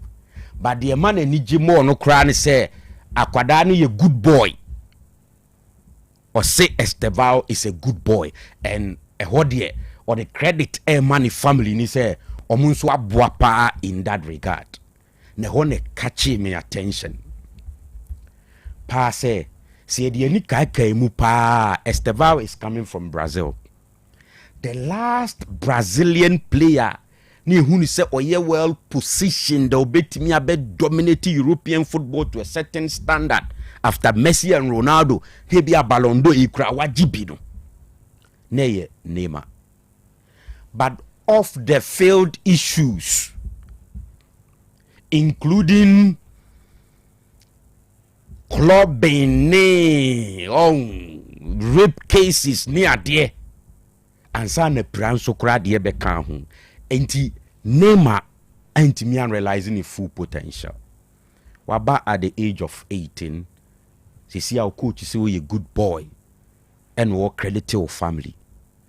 I am thinking say if indeed said the amount for ehuni say poor parenting amalami yama a adopti suban bi a enhyeda moani career no se say na Estevao de na akoye dia then it's good for him because ade ba ko a eya Brazilian players nipa in particular o de emfa ni say o side ho so ya na let you down attitude and your field or they are very talented, they are very good, but ubehuana game na chin komo suban bini ade na abutu omo career. A lot of examples ewo wa ombetimi ahwe e de asua ade frame. Enti I am happy say after a short period at Chelsea manager no say Akwada no a good boy or a humble, he's ready to learn and all of that and adapt. Ain't you know? I think say you know the aka ne say Akwada no benya suti because the platform is there. Coach say family I so good in upbringing so there was all ye need the end kwan say we nyina. So I think we can expect a lot of things from the gentleman. So, all right. All right. Onya 5 minutes krempa on for making a certain statement. Because you see competition no even number 10 no class or person ni kobo number 10 okay, we see Amienka almighty. Chelsea's mighty Kopama is there or returning on any day. Coach ni be picking ahead of Estevao. And na wings and so especially baby or no all pretty free. Right wing one, it looks like Pedro Neto Asimente ho. Oh, indeed, I was so working hard, no yet or remaining disciplined or yet consistent, and it will do the magic for him. Kanu. All right, so Kanu. Yeah, get to be. I'm just happy for Abrante Feno McGill. Na ne development as a player. I'm not sure it will be one of those things that you will come back to talk about Chelsea and Kwada rising through more ranks na it looks like Kanu yes, no. Next things with club FNO Crystal Palace rising to even captain them. And I think that Oliver Glasner ye Juma Kessie pa ewo Abrantie no. And today on the market, her center backs, I'll bet me a price or more away from our clubs. The first name, and now one of the first names ever on the list, Ebe McGilly. I will see a kind of Crystal Palace. Now, one thing is clear. During the summer, ne likely some could be moved to Liverpool. I won't send some crowd by say Liverpool for every deal no crampo, and you move in. Only for the deal to break down because Omo Crystal Palace no, and the man sign a replacement on time within the deadline day no. Na Omo Jai amane diako. He became very unhappy. At a point, it looks like Obe unsettled, but the boy has been able to keep his head high. And after winning the FA Cup last season against Manchester City, we need the Community Shield against Liverpool. I am sure, say he has started having that big heart as a player and expecting more of successes. And it is no doubt, say, or one player in England back count so much on in the next World Cup. So for him, developing into the next phase is very, very important. Now, clubs like FC Barcelona, for obvious reasons, say basic as Biana Barcelona, and me by Bayern Munich are in pole position. Say me assigning a Brantino. Real Madrid, one of those clubs are Omudimba around him, and today, Ayaka say Akrano, they are still around the boy looking at the situation at Crystal Palace. Just that recently the Ehunese Madrid, a fancy players are. Is either they are near to the end of their contracts and I say we're on a contract in the then they will take that player away to Madrid to go and play.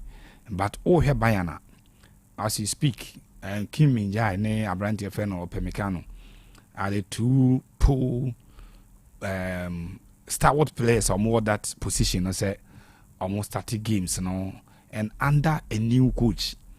I don't know about Premier League another in Vincent Company. Probably have seen things of Abrantie and when some experience of how we see Nakai Edema Crystal Palace. So the age 25, Emano, some kind of advantage. Say all the neighbor club where say at least. So it may remain consistent with performance. When you're 7 to be 8 years there, and possibly even by extension 10 years. Say 10 years we will be talking about when he will be around 35. We've seen players playing beyond age 35 and playing so well, and some of the centre backs. But and I'm saying by a demanding club, if you add even 7 years to the 25, now have 32 years. You understand? Say with the kind of league of the players around him, the training regimes, the coaching, technical brains behind it, a better player. So I'm very happy for him. One thing is that open center backs now a straw when the boy is in the air. Very good when it comes to composure. Or one of them. Two, the reading of the game and alertness in the box. And then Osei Crystal Palace game now here they will see Masha at the back line. And when to move in and when to stay back and make sure say Obeko for the right tackle. He doesn't commit a lot of fouls in or around the box, or winning most of the tackles are Oko. So for a player like that, who didn't wrap by and system or more dominant in the league already, or more dominance, it will league no more bonum. Number two, even in Europe, anytime I buy and by Europe, omo compete by the standard a friend of competition. Just that omo standards are omo did say anything short of semi-final. Not just I say buy and by Europe, because omo from quarterfinals, omo from round of 16, they feel say a poor season for them. For running up the Bundesliga and maybe the Pokal, almost a sure bet unless something happens. Said the Leverkusen in the last 2 years and able to or Moje title on Eddie Films. But right after that, Bayern assigned Ababaka omo make sure say the Bundesliga title no dey be omo there for keeps on be winning title no there too. So his passing accuracy, his alertness, the reading of the game, the tough mentality was starting here because he has started winning, and then as a leader at the back, I think about one transfer say Bayern nya ebe bo mu ye pa already for Bayern club no ye English players o makọ no ma bon so successful. Abrante friend in Hargreave one typical example. Okobo Bayern by any measure be no bit mark say he was successful though injuries mananye consistent with the Bayern side. Currently the Hurricane ejina Bayern setup no mu ye for Bayern na any Bundesliga na nkasa ade a wo ye and even in the Champions League show say there are not too many fears say as an English player who could remo home ebi obenya adaptation problems and I say the situation emfa. So for me, very fine training Abrante Ninya from Chelsea Academy went man break it through Oberemo Crystal Palace, and ever since we break it through on my lines no. It looks like for every season beyond he builds on the performance now or than it. No wonder say the big boys in town, Madrid, Bayern, Liverpool, at a point you who say na FC Barcelona and Sokwano interested in Abrante friend Mark Gilly and Kanu in the coming days na say transfer homes and some na problem kakra, but if you allow such a talent to move out of England na problems kakra when it comes to your defensive setup where in the back three or no bit mabo baby it looks like the pace na kura Abrante friend Harry Maguire though proving sometimes some an opportunity now in the last 2 seasons were prove say chances na onya more because under Papa Efreno Eric Ten Hag the last season the season he left nanko autonomy even West Ham from the Manchester United setup so a player like that now you need to sure about what he gives you because when you're consistent in your lineup. Matthias de Ligt there Bono any talent no question, but it looks like sometimes defensive decisions are as making and no follow short kakrebi. Look Shaw has been drifted into a back line or as one of the 3 players no more back line or 3 back system, but I'm sure says all compare no now the Mageli now so be more defensive solidity currently in the game. Maybe I'll choose him over Abrante friend Luke Shaw. So if there is a chance in the next window, Nasa United so project in bet my viable one and an enticing one for him. Why not? They should try and let us see. But he's a very good player, and I'm sure Bayern a very fine destination for Abrante and Kanu. Okay. 8:33.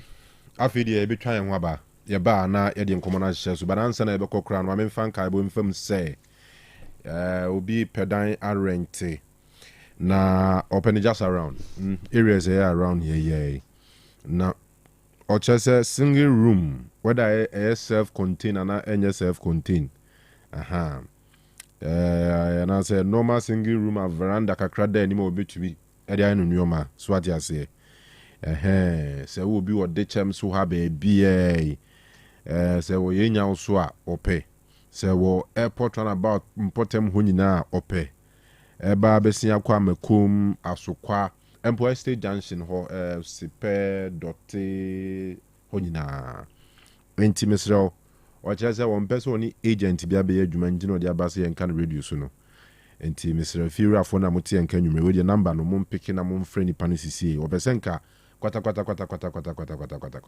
na wotwe wie de na ne nsa aka waye hu bibia wie na afi free Monday ko no de na nka otu abam enti say single room nko ade a na say available sisi ampacho frɛ number 020 33 12433 020 33 124 another 33 020 33 12433 enti mesra mo we dia momwa na yensanka na enye kama so ati ase all right nemom Amuzu garlic bitters ewo homaw Dr. Amuzu say men koso anka o say Amuzu garlic bitters na eboa na afi wuntini ni mu abiebie kama na mogya no atumi di afurusane akɔ baabi a ɛwɔ sɛ ɛkɔ biara baabi a mogya ntumi nkɔ no saa honam ne part no ɛnyɛ adwuma ɛnna ɛba ne sɛ ɛsi stroke ayɛw ɛhɔ no ɛntumi mfunction nti sɛ mogya ɛntumi mfa wo nsa no mu a wontumi mpagya wo nsa no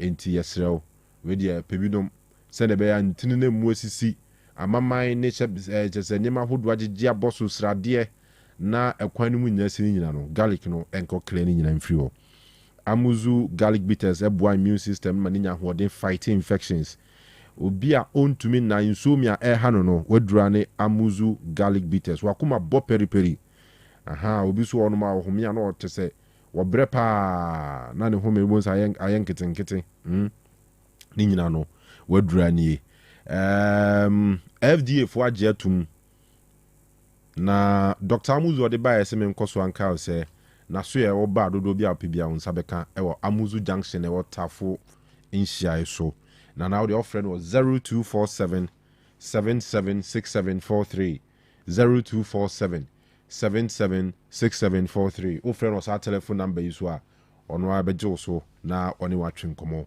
na flame condoms adaroma as I say no ubia ejina yie ubia enya excitement a wo team ahye 90 plus minute goal no sa fegi time goal no se wo team hye bia sa excitement na wunya no flame condoms no ma ubi flame condoms boaw ama wo gina wo nan so se striker Victor Osimhen 90 minutes na stella or pim defenders no wo pim we wusu we wura mu sana flame condoms no ma wo ye enti ye wo blue flame longer lasting pleasure condoms ena ye wo green flame greater stimulation condom enti blue flame ni green flame simple blue na boa amotime gina wana mo so ache na green so ma excitement a unya so wa goal after 90 minutes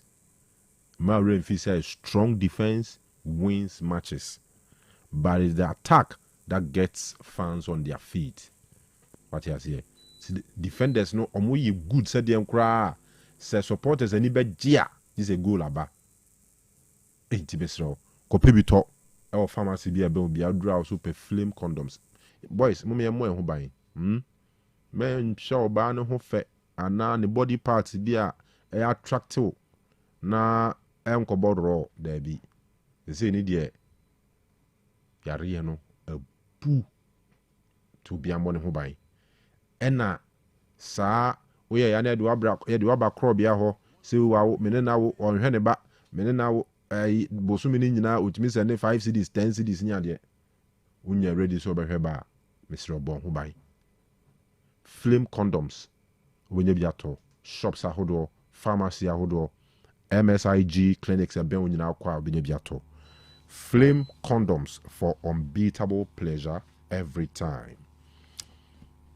Abapa Enterprise Eltafo 3 miles Sakasaka Park animwa eho ena udru ubedidwa aton nyema hodo a wohia a ye papa a ne bo no so eye pa. Abapa Enterprise Eltafo 3 miles Sakasaka Park animwa udru hono a na ope home appliances abenya ope toiletries samina odi be sinema samina washing powder ene ni mahudo adi be clean with WC mu ne o sink ahodo mu taps ne yina ho be kama soaps adi be dware bibia yetuntumbi eba ni nnuane so a bebre na ho provisions na ope bibia bi ho ope mattress ope mpa ope TV stand ni nyina yetuntumbi eba to bat brata tafo 3 miles obetumi so afre ye de nwuma no bebrɛ the answer what you are kind of Ghana have baby I will be deliver now 059 338 6133 059 33 86 133. It's my kitchen restaurant. It's my kitchen restaurant. Baba Yara Stadium traffic light wa Osebra bedidi. Bedi aduane pa aduane a dena hodin wom. It's my kitchen. A Otunfo Excellence Award winner in 2010, 2011, 2012, and 2023. Continental dishes now pa mo atena kwantu mo ama manfo ekuru manuane aka mo tachirama so no wase mo mra medi bi wo ho China fo nuane na opa bra obenya bi wo buy be serve natural fruit juice your flavors bebre mixed fruit tangerine pineapple ginger orange mango ni nyina bi wo ho ena local cocktails no so bolo na pesa wo bo asana ne chese sa drinks na Ghana ya to mix ne ma de no ye bi natural one yemfa sugar bi amfrɛ mu kama enu echi so per pastries per cake per meat pie hot dog ne dia kan tunto bi ena smoothies smoothies yen serve smoothie correct one pa it's my kitchen restaurant na juada bia auto catfish ho a ye che waduane free aduane no so una wo kire aduane a wo pe Wednesday bia pizza Wednesday auto ba kwanya 2 ena ya wadai omo mokoto banku ni tilapia ni na edi ho dance say auto 1 plate a yes am prepare another plate e dey come for free eno ye it's my kitchen restaurant yeah delivery Kumasi baby a wo bia no o frɛ ya ebetumi na aduane no ama rider no dia bro a matter of minutes na won saka e wo baby a wo bia wo Kumasi ha eno achi so ye wo floor I dey renting for amount for occasions I do mo ye mo amo be ye end of year party mo ye birthday party obi be so ye wedding reception ana nyume mi na be se mo gina mo de meeting ahodo conferences ni ade oba it's my kitchen e wo ho na ye de ma enu achi so ye kira kwan ne de enye yira kwan kra Baba Yara Stadium udura it's my kitchen abrosan tintina anu aso ne wo Baba Yara Stadium traffic right now. Fresh CCA 0265 707070 0265 707070. And sana nubina shano manabo. And some pain no. Amuzu bitters. What's it? Amuzu bitters. Amuzu bitters. Koye. Mema ahwefo ne etiefo nyina kwa Baba Amuzu Beverages Enterprise. Na yɛde nse bia bɛfɛ no Amuzu bitters aka Atopa 5000 bitters we yɛ nsa edi nubna krojen a how bie ni akiri yɛde ahye na etiefo a ɔmotaba me hɔde dodoɔ na bɛgye Amuzu co herbs ɛkɔhyɛ ɔmade no made ibisu beji Amuzu manpower herbs na ma konoa anaso na kwose omunsa enne baka saa inro mienu nyina bom atuni din Amuzu bitters de koko ha no so otwa bi na ekwani de ose ni be masem ahoodin wo fom se otwa 2 tot 3 tot na ahoodin no epeja no enam damrama eni ododua a yede aka Amuzu bitters winti oba bi ose oni atenka Bema bia osi oni akono ma ne yire onya twa bia sa atenka anasa akono no ebe ni enam se de pepre ene hwintia e de afrenti abre insano ne pampana no ase ma utwa bia enyi wanum enti se ukɔdwabo bia ase na opese oni so ebo nsu kakra Amuzu bitters why ebo oni so ba enyi wanum Amuzu bitters tot baako atopa bebre Amuzu bitters obi a otiemia osi doctor ade chesme kuliko dua so a biye mutim anase constipation ewo me so onya Amuzu bitters twa oye be sane kama obi ti bu akohoma na so ye 7 favorite food a na ne kondo ni no matro otimi nidi onya Amuzu bitters twa akotwetwa pitati na aba medre na wutimi ni no obedi akaboni kama Amuzu bitters eyensa ehwam yie pa enam se nnua na ye de afre ma hoodinti onomu a tipa bia ni akire se metwa Amuzu bitters eche menya hangover bibia se ni ho se manom Amuzu bitters ma ade achi hunam ye me ya dabi nnua na ye de ahyen sane nnua emma nipa hoodene ma insechi how setipaye uhubi insabrechi how se memuai ha menya hangover no me hubi we ya insa minya meka kudro so a menu akudro so a menu mu how bia ni akire de otie mi a onu bitters bia mu a no dan won se na twa Amuzu bitters na yede beba oba bia otie mi a owo menstrual pains obuni se obre pa no onom Amuzu bitters Amuzu bitters. Me se bo so me so a. Be ko fichire kama. Insan ya me kan ho asem ehu nya dene. Ne bo so nya dene. Se dodo pa na opel dia. No aba santase apampatia. Santase apampatia. Na wa fra na my 0247 776743. 0247 77 67 43. Amuzu bitters. Ekoye. Apomode mapade eno ane Hepa Plus mixture. Apomode mapade eno ane Hepa Plus mixture. Unia, Pavi, and a black smokes mixture no. Malaria dronana. Anne, say an amsa, who be the same wife, you know, your test positive. 102.9 Says a cool malaria morning, you know. I'm in negative. Adia, 1 hour, Hepa Plus mixture no. And what do you swabber? Cynthia, I was so immune system, a strong debia. Anti Pavi, a support to immune system no. Not plus smokes no so, to malaria no good. Malaria symptoms, at a say, at paye, a fear, one more tour, and 1 minute, Achakura 4 days, not Pavi, and the plasmox mixer, 1 nominal, 2 malaria and asakura. And yes, I who doctor. For 0542 778572 and 0542 807907. My dear Grady Pa Pavi, plasmox. And Hepa Plus Nina. A pin for about or more manufo, and Quada in Fidu Yunkan. Our pharmacist in her bar shop. FDA, I did Jodin Cratway. Hey, Opani, Mashusha watch, perfect series books here. Oh, my Mikoto be mamma mano. Oh, Jajai, Abua Wamo say what to make in Kai Kama. What Cabrofo, Nankunta walk ready, a Jajai. Wonderful. Miss Ghana for GIG perfect series. At tomorrow, dear Jai, no dear name D4 and a chair woman Pia. Our crutch, Nazri, any KG, books PAB, and our science. Creative arts, maths, RME, history, coloring, computing, OWAP, Nina, a free basic 1, equasi basic 6, English, a free basic 1, equasi junior high school, near Band combined store, or Nina B, English, nom, and maths, nom, may say, books to be anywhere, perfect series, NB, Nagias, and Naka, and some were prover into a battle Pian Kotobi Maneba. Hey, and that's a way, dear, so could be crabber to me, I could chew Akoton, how many students who now, and look at dear, what tip one say, she almost has a mock exams, terminal exams, and a midterm exams at the master school. A here one more at 2 phone call put to a station and crying down some mine. First stop, and your mama beer, your tonto books beer for 0243 299938 and a 0540 755 465. Perfect series. Your worst future is secured. Okrukasiema bibia yeshishui. Internet, idea who here pa.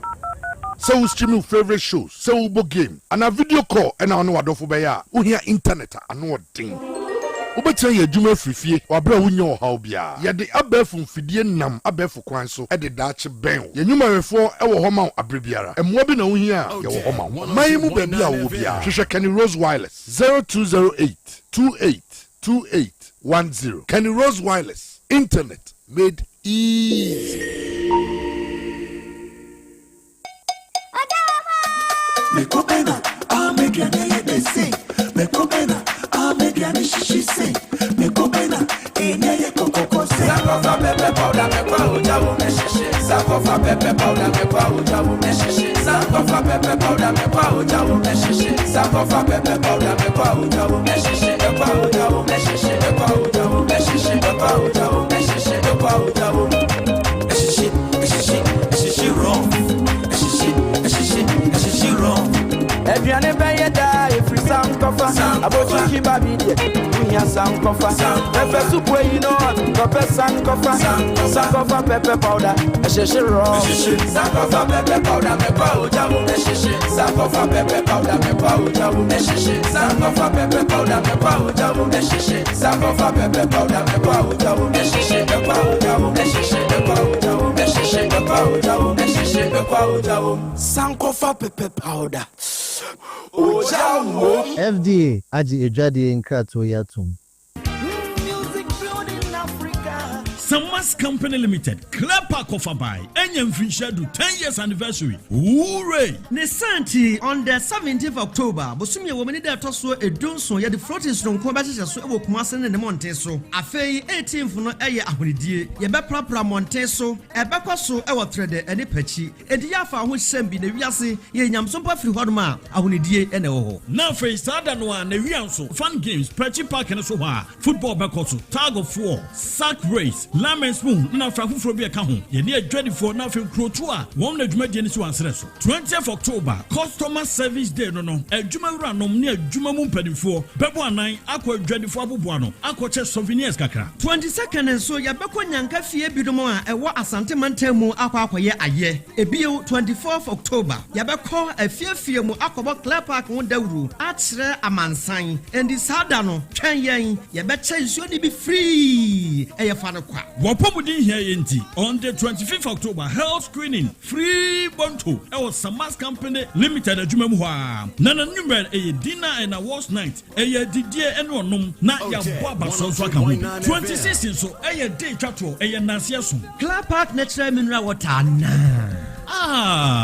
Eye sukroji edamusuru. Ensana lubinasha no manabo. Ensa bem no. Amuzu bitters. Você? Amuzu bitters. Amuzu bitters. Right, we are back here so with 9 minutes away from 9 p.m. Yen koye nim na yen shas yen discuss stories e wo fie. Na Black Queens akudin kunim ye baso, but answer na no. Osei, I want to assure you that Asante Kotoko is going to triumph over WAC in a penalty shootout tomorrow, inshallah, from K Bona. All right, K Bona. Only believe the GDN said China Kotoko Subese WAC 1-0. Na Bona ko penalties na Kotoko dim kunim. Samuel Brobe or say more fire Kanu the UEFA Europa League and UEFA Conference League. Europa Conference League par die. And the matches need the results no nyafe kra. Kachre Di Maria wishing with that all the best. All right. Oyibo Boateng from Nebehi watching live. All the best to Kotoko as you play WAC tomorrow. Ernest Mensah. I'll say can I have your number? Ernest from Ebuakwa. Keep it up. All right, Ernest. Can you test me private? Because my number quite is popular on internet so. What is it? My number there. A boo internet no say you know. Enti enyehu. All right. Delali Yao Ousuche. And I'll say good evening to you all. Tomorrow we are going to win. Still, Kotoko is the best. Prince Boateng. Good evening, Kanu. I'm joining the show in a Buakwa Sepasi new site from a Japan. Prince Boateng. Good evening, Sir Solomon. All right, is in Maban Senior High School. Okay. Ura Kwame Jumfo from Apimenim Kokobain. Wishing all United players well this weekend. Cyrus Glitch. Arsenal is the best. Good work, Otec. Nyanchenya say Enodi we free about. Emmanuel Jesse, aka Adonai One, on also say or say in and I'm Mohammed Desmani. Zagano and your crew, I'm watching you live from Adansi Dompoase. I wish Asante Kotoko all the best. All right. That's a Kotoko our fans pa head of Ochina Kinsino. You heard the number ya more muchina. Charles Taylor and I can say Charles Taylor awa Charles Taylor terrible Taylor was it Kotoko for no traveling experience and a players ne kope anombinya ba se o matu kwan so mo ko she work there o enim what I say mami nko right and I won't go to no dem hu oh Charles Taylor you'll be he say you know after football no into panditry enti so do Kanu pa Asante Kotoko journey to Morocco is just a traveling experience for the players but not to beat WAC. What you say? Former player there and Kasasa. So and I can't remember. So Obianim say game ne dey Eden. Obianim. Obia. Taylor there. Me feel say platform no was no. Empany for no komo mo no. Yeah. Mo metumi dia boa Taylor ne say komo ma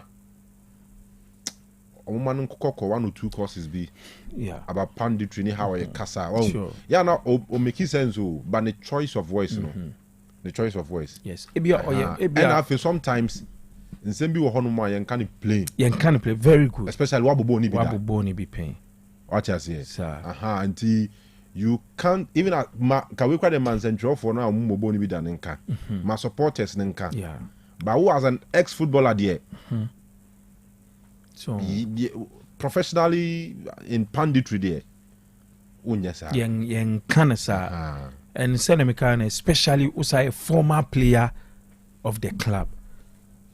So many ways I'll be to me expressing ho ama ubia to us say kona kotoko eko Morocco any work akwa akobono enye yi anase edin so but so within your be beka ho say kotoko team no compare traveling experience ne those choice of words no use you know Kanu me no be adwen say ensem bi wa yenka and this is not the first time mostly say uti Chastela ni views and in the comment on issues in football fine ebi a obe pese obeye the blunt type no ebi asem no sanity no obe kan sanity but so many ways you so many ways I will be me express ho ama manfo atewase okay then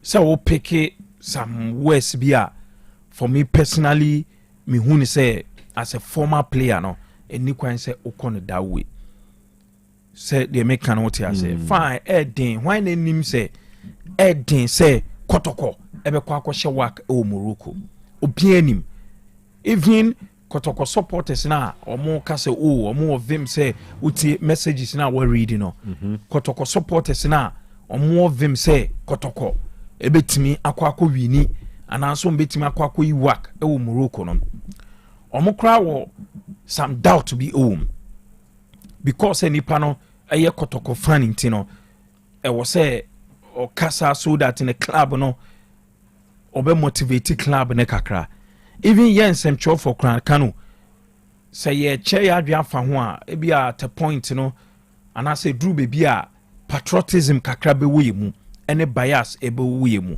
by no kra no still na no nipa bebre e wo doubt about say kotoko e betimi akwakoyi work but ene so nche say Kanu intimacy nyoma esi wo football mu Kanu e nwanwa che say kotoko ebe kwa yi work of Morocco edi na free mu unza kotoko ko Nigeria no ye mu bebre ka so Nigeria ne de enye hu kotoko betimi akwa and wo hwe the records ni history wo ho na kotoko betimi akwa na omukoshe but when they ka kwa me say with the score line na ye hu ye in the first leg no ke bi akotoko ball draw ana omu wini by ebia small margin bia eno kra no doubt me fan say vim no ebe wosoro but losing 1-0 against work e wo home ni they can it is always going to be difficult but as a former player o analyze and answer o chewadwen e de afa ho a Kanu ye wo hanwa ye betimi ide akono rather than say wo kaso omukọ excursion na so omukọ tobi e wo ho akwakonya traveling experience no okay baba be share kotoko game no but yenwe with Black Queens any other ones e wo ho na yemra metwe no so Black Queens ebo WAFCON qualifier anibi qualifiers ne koso na the next edition of the WAFCON no be koso Morocco and only be born near yi bi dia call World Cup and man World Cup no na Ghana ni abrepa because the last WAFCON near call is edited ya bronze na J Bronze ome ye hu afashe wo kromu akovizo ntiase. Ene Ghana ye call Egypt ekutwa wo meka miensa wo mo antibi Doris Boadua on the share first go Mariam Ponsa any 2 and Grace Asantua any 3. And Ghana shemiensa Egypt antibi. Nyame admo Tuesday 28th October ewa Accra Sports Stadium. No miensa boa pemuno and a second leg ebebaso. But I'm share highlights of the first leg at Nenri and a newe koso el Morocco mem. Chese Ghana akwakote Egypt. Sorry, akoso Egypt mami. Ghana akote Egypt ya kamiensa wamu entumi and tweet my journey on Facebook on YouTube na fe wahwe na yakoye nim. Na akensie ba koso enne ewo Ghana Premier League ni mu. And also later you be highlights na mo nya biahwe. A Gold Stars any Brekum Chelsea and a boy ewo Dance Park. Akensie ne ba wie Samuel Atakumi go back ko Shedima Gold Stars. Eno and a boman kunim die ne wie peye.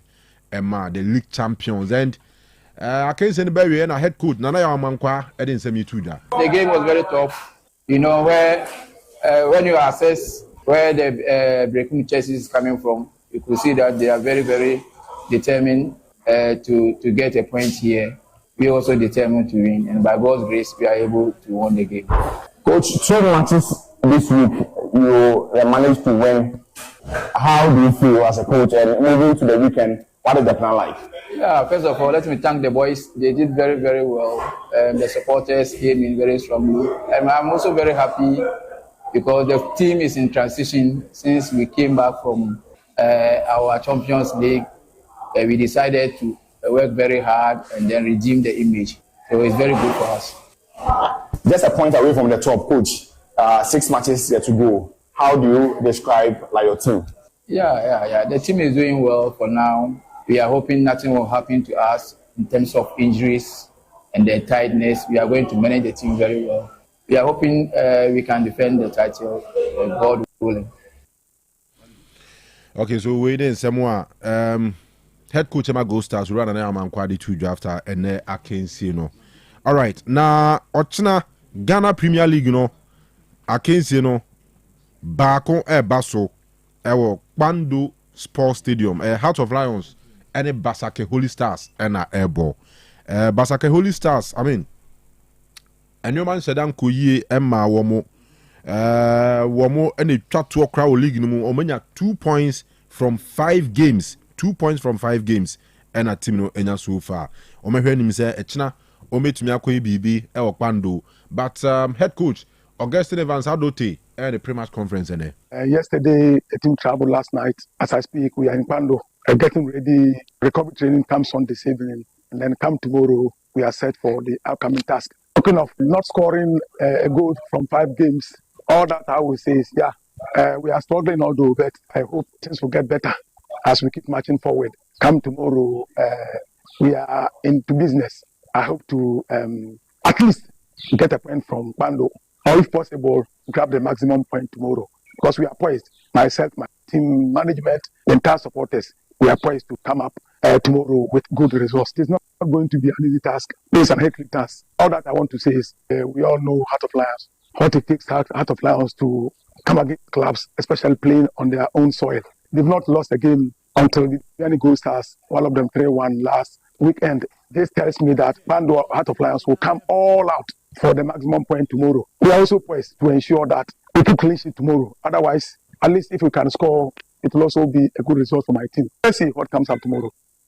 All right, so Ochina and I can say no Basso, but Bashir Hayford, our head coach, Emma Lions, and so Akasa ahead of the game. We are prepared for so many matches. The matches are ahead, and so we take it one by one. And the match has been brought to Friday. So the preparation we did is what we are rehearsing. So we are prepared for this one because we lost our last match. So we have to put in more effort to get the point. We are trying to make sure that at least all the home matches will get point from it. And so when you go away and you get a point or the whole 3 points, we become happy. But now that we have drawn away 2 and lost 1, coming back home, we have to make all effort that we get the 3 points. All right, so Zanet here. Now, in other news, President of the Ghana Football Association, Oraket Okreku Akasa, they are two just players are maybe a trim Ghana, yeah, it one among come catch them say, but so be see a come my almost there be the airbo. Yeah, train England, yeah, train way for no. As I say, I'm really see more ho. As I say, I've been picture Ghana and Jumbezo Medina Falano. Or see one no pie GFA president there. Or more prono, ya tomb. So our players nina ya tomb. I don't want mercenaries to come to Ghana. I don't want people just to jump on the ship because we've qualified for the Mondial. I want players who love Ghana, who play from their hearts with passion, and who would want to represent Ghana in all competitions. So yes, I've been very, very categorical that if you have refused us in the past, if you've not shown respect to us in the past, I will not open the door because we have qualified for the Mondial. I don't care about what the coach wants to do. He has his preference, just like any other person. But as a principled person, you have to show beyond reasonable doubt that you want to play. You are committed towards the national flag. You are proud to be a Ghanaian. Players who have not shown enough commitment towards the Ghanaian flag will not be part of us. There must be good reasons why a player will be part of the traveling party. I want players who show high level of dedication, who show passion, and who show respect for Ghana, to represent Ghana. For me, as the leader, I don't really care about what anybody says. At the end, it's me. And at the end, I'm responsible for Ghana. And if it is that, I just want to repeat what the coach said. If we have approached you before, if you have turned down Ghana before, if you have not shown respect to Ghana, your country, before, count yourself out. It's not going to happen. And something no. Amuzu bitters. What's it? Amuzu bitters. Amuzu bitters. Right, so I know a president of the Ghana Football Association, Keto Krekuni attending Kanu. Message near clear. Ghana be pelled than one ma count to out of the World Cup. So in this instance, no, see now players been here can once me. It is say have to do a count. In Ketia count. Francis Amuzu count. But says you need minim say what facts no ho. Say ya contact you. Say ya contact you say brane bebo. And a player and say there be me mom magana. Unless you nya fact no, you nim nkomo e course. This part of the interview na be to me ama ya solve assembly simple. You have turned down Ghana before. If you have not, if we have approached you before, if you have turned down Ghana before, if you have not shown respect to Ghana, your country, before, count yourself out. It's not going to happen.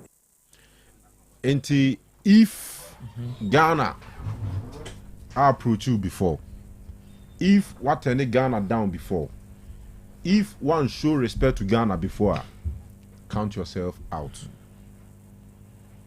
And player ono kwane be hu players a o ma turn Ghana down. Ono ne be hu players o ma disrespect Ghana.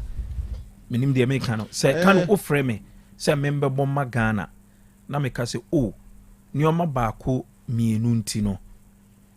Menye ready a maintaining o down. Minim say Bagana approach you before. Turning down. But with a reason. Turning me down. By reason I am me. I said to what turn it down? Then no will boo quite so. And I make be all kind disrespect the who can be cancel. Person the fact no. Disrespect be cancel, but turning down. What turn it down by in a respectful way. Yeah, and the fact that Ghana approach you down so because the Utia means as if Ghana has approached you before. If you have turned Ghana down before, if you have shown disrespect to Ghana before. By a 2-in-1, you know, so a 2-in-3 approach, you know, men can say, and not a 3-in-2, because he approach you now turning down a bear one, because he approach you now by anchor turning down him. Yeah, Tia honey a one, not disrespecting to a one. No, there can also be other players that Ghana officially are approach you, but on my grantee interviews, I can say, oh, Mama Ghana, it be a Francis Amuzu, I'm sure. Because Amuzu was in an interview. Yeah. And Muzan's already so busy. I come again and also there be or trying. I say or Belgium. I never call disrespect. No. No, was it Belgium? No, as I was feeling more like Belgian. I feel more Italian than a Ghanaian. Mario Balotelli. We will say Anderlecht winger Francis Amuzu. Look, I was born in Ghana, and when I'm there, I feel at home there because of the African atmosphere. My sporty heart lies with Belgium. With Belgium, you can go very far at such a World Cup. With Ghana, there is a real chance that you'll be out quickly. We got the disrespect to him. There be question Benny Busa.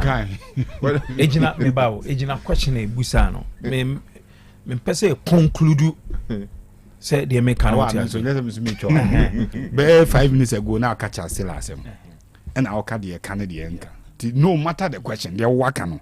And you ever can was. Oh, mebao, ebia ye Busa say oh, ye wo Ghana, ye wo Belgium.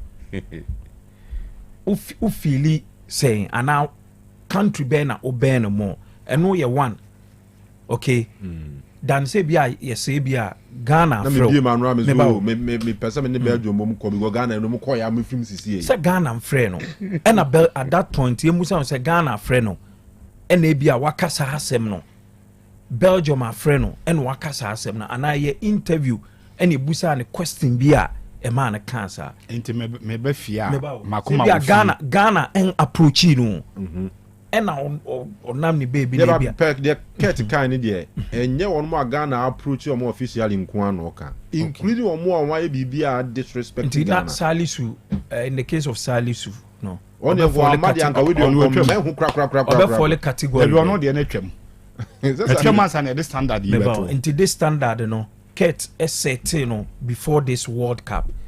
Oh, interview him say and I make her say and this standard way no na e wo ho that the standard way was set no e ne principle na e wo ho and I say then no not only any principle like that by say na was set is a criteria and any principle na I'm sure the qualification to the World Cup oh yes sir only a man of principle and number 2 e betimi aboy. First one, the issue of Salisu. To the extent say a man peniphobical krum handene kasai, including your own father, Alaji Cruiser, who is on record to have said, say, when Kwakajan says ask him the mom for Nano Metumbi, Anna Ubunapa, and we are back. Number 2, Mekai say, Sa boy see beba or mumei. There was a time as a moon number kaya. Otuado went to UK, came back and told us, Okoko place, maybe on Mukudi in Gomobi. So maybe from that conversation, I better report to my FA president or it be more attitude. And they said, your music as a from then, they be a president, and as I say, yeah, Messuso Ghana and be also to the extent say, yeah, FA Kanu Wakasa, ye, Yama somebody who we know to be a father for you, both in religion and in football. What is a large group I know about Casastella and fa stretch of line. Imagine Salisu joining our Black Stars. I'm not sure since here I can say not to talk the top players you have seen in the row now on Obama. You know. They say John Mensah and Samuel Osei and those players. No. But imagine some ball Black Star she just na amfa. Mijini say men can be. People who have said say akwano kraka so manese ki janman nam ne baby. And a year nam ni who are beg near panicho na sa ne born any. But gradually who say he's warming himself into the Black Stars and winning the heart of Ghana for it be my say oh okay it this a fata say ye panicho so me boy national team no. So I'm sure these two scenarios are society no might have informed or be part of what informed the president say see afrona so ma it ends there. So what can be a udiebu yanimtia it ends there. Intino ye meso so be. But I'm not saying the president has no Canada papa me beba so me chrema dwene pa me chrema dwene fa ho pa asem na get aga no to aso me da ase ave pa na ba assembly afi na me ba assembly so intina me sate premium and me enye preamble ni the questions na so preamble ni me wi na why you preamble so questions na me busa say they make a note they say the only person who betimi ama Ghana fo nyina ehu players a ye frɛ omo a omo turn ye down players are disrespect here in terms of say be a from to come and play no the FA president na o kan tika omoaye me sure say be a drew a obetimi aboaye with that Kobi your preamble must can my send I won't cooperate of course okay didn't kind we've seen national teams are on my blacklisted players Yahubi Yakoya Chika Krabi bit my France national team no at a point on blacklisted players like Semen Nasri Obite say even Benzema Evra mu nyina nya omo de e won bi enti see set standards at the tour now sometimes it breach even some rules and some laws or country no more a only fair deal say you better say for one or two reasons be and now your presence around the Black Star no and our national team no emwa the atmosphere on the maybe a wo such a player near my own meho. Number 2 say Bianchi that's a ad hoc committee no public interest committee no well established. Some of these things might have been reported to the committee.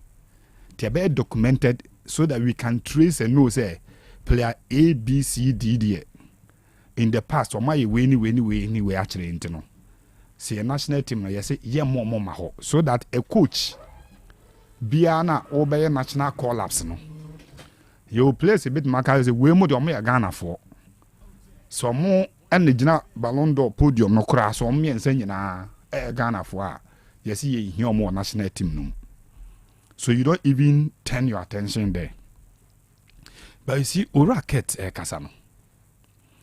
Me sure say ne kasa na mu na adwene sa aba no ho so.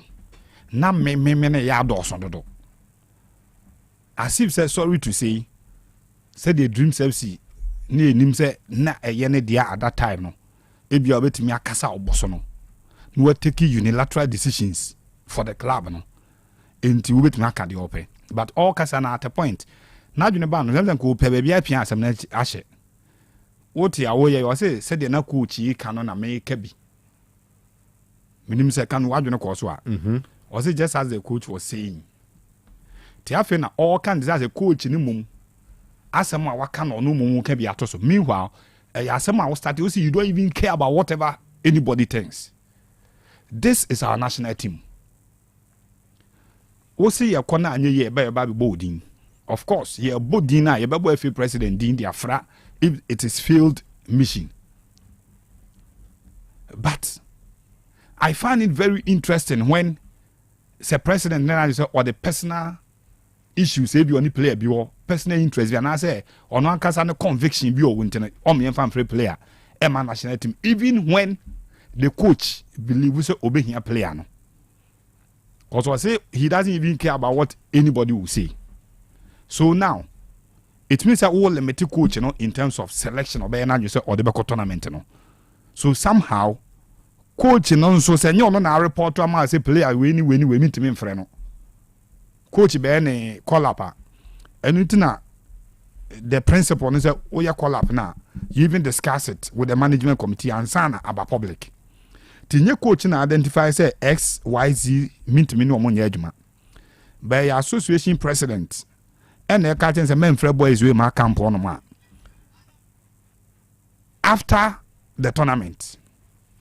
If coach need your opportunity, na opese or share blamer, I'm sure so be a very fine opportunity to say, oh, maybe na me game plan, na kebet my favor player XYZ, but state, and I say FA president, players, they have no business around my team, I'm from.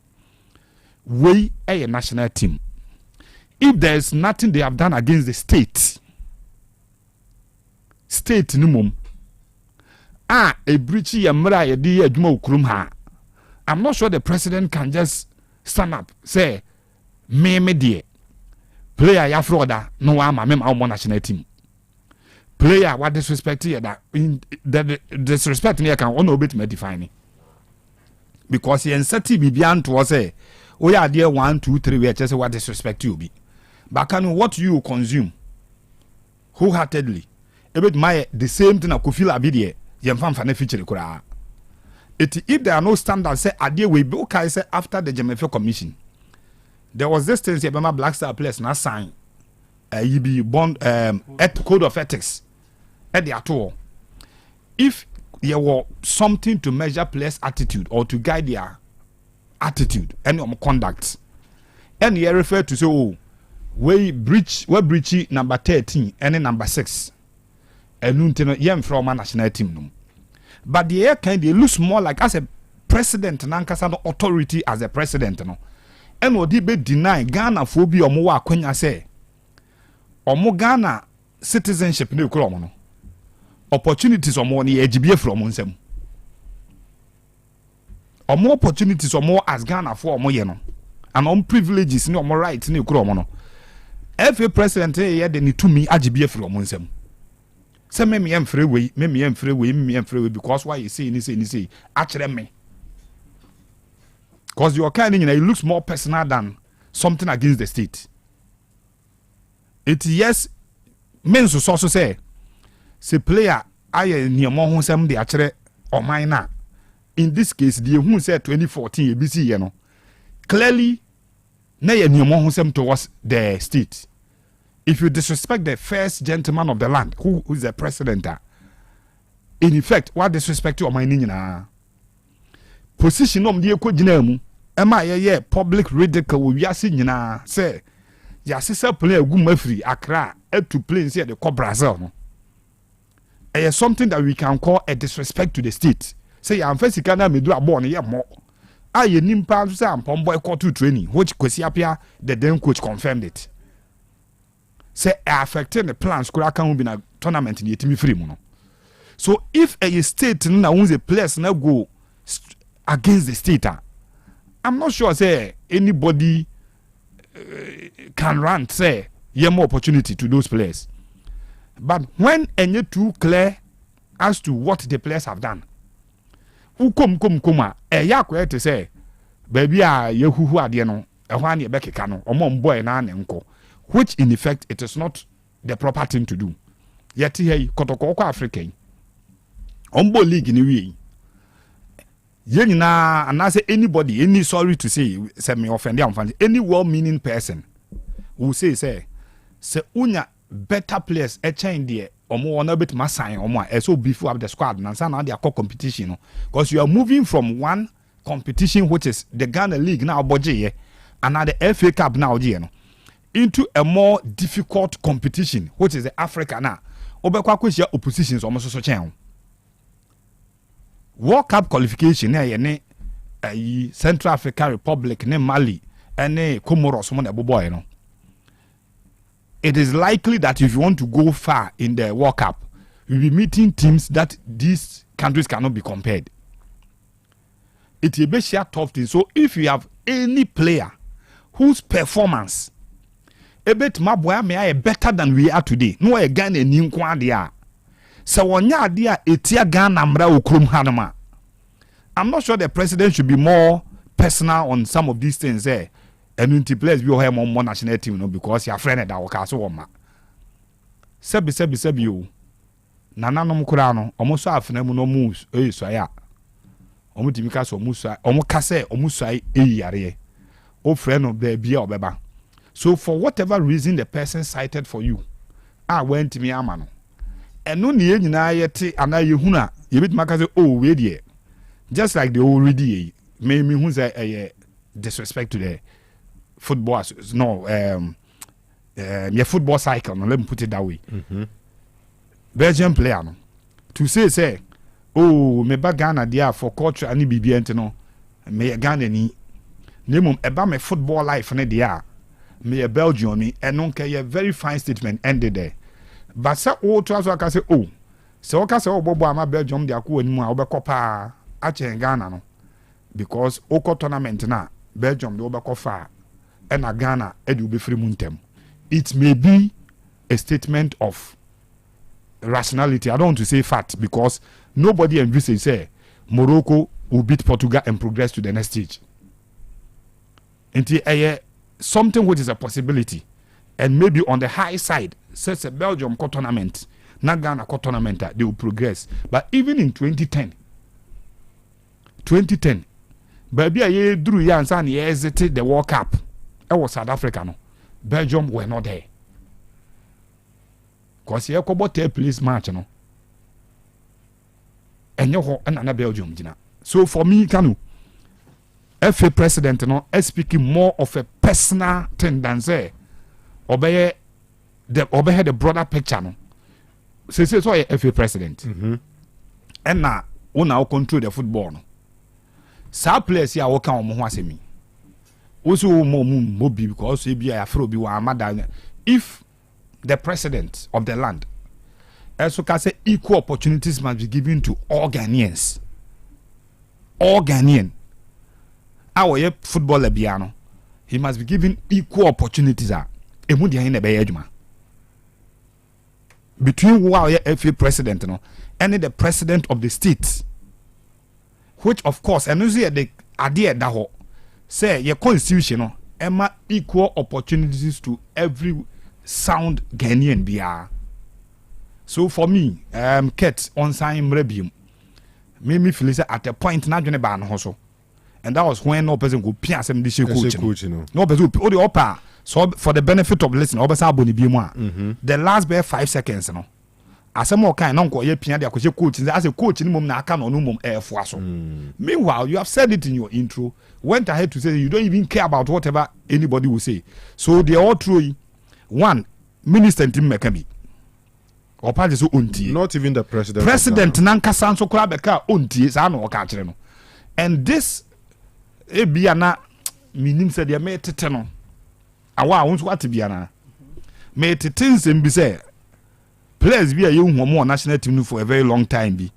And come be o mudi wa ban muni echere no. One hwe ya na suggestions from there will come. Minim say no what to be no throw shades. All this will happen because coach no only control.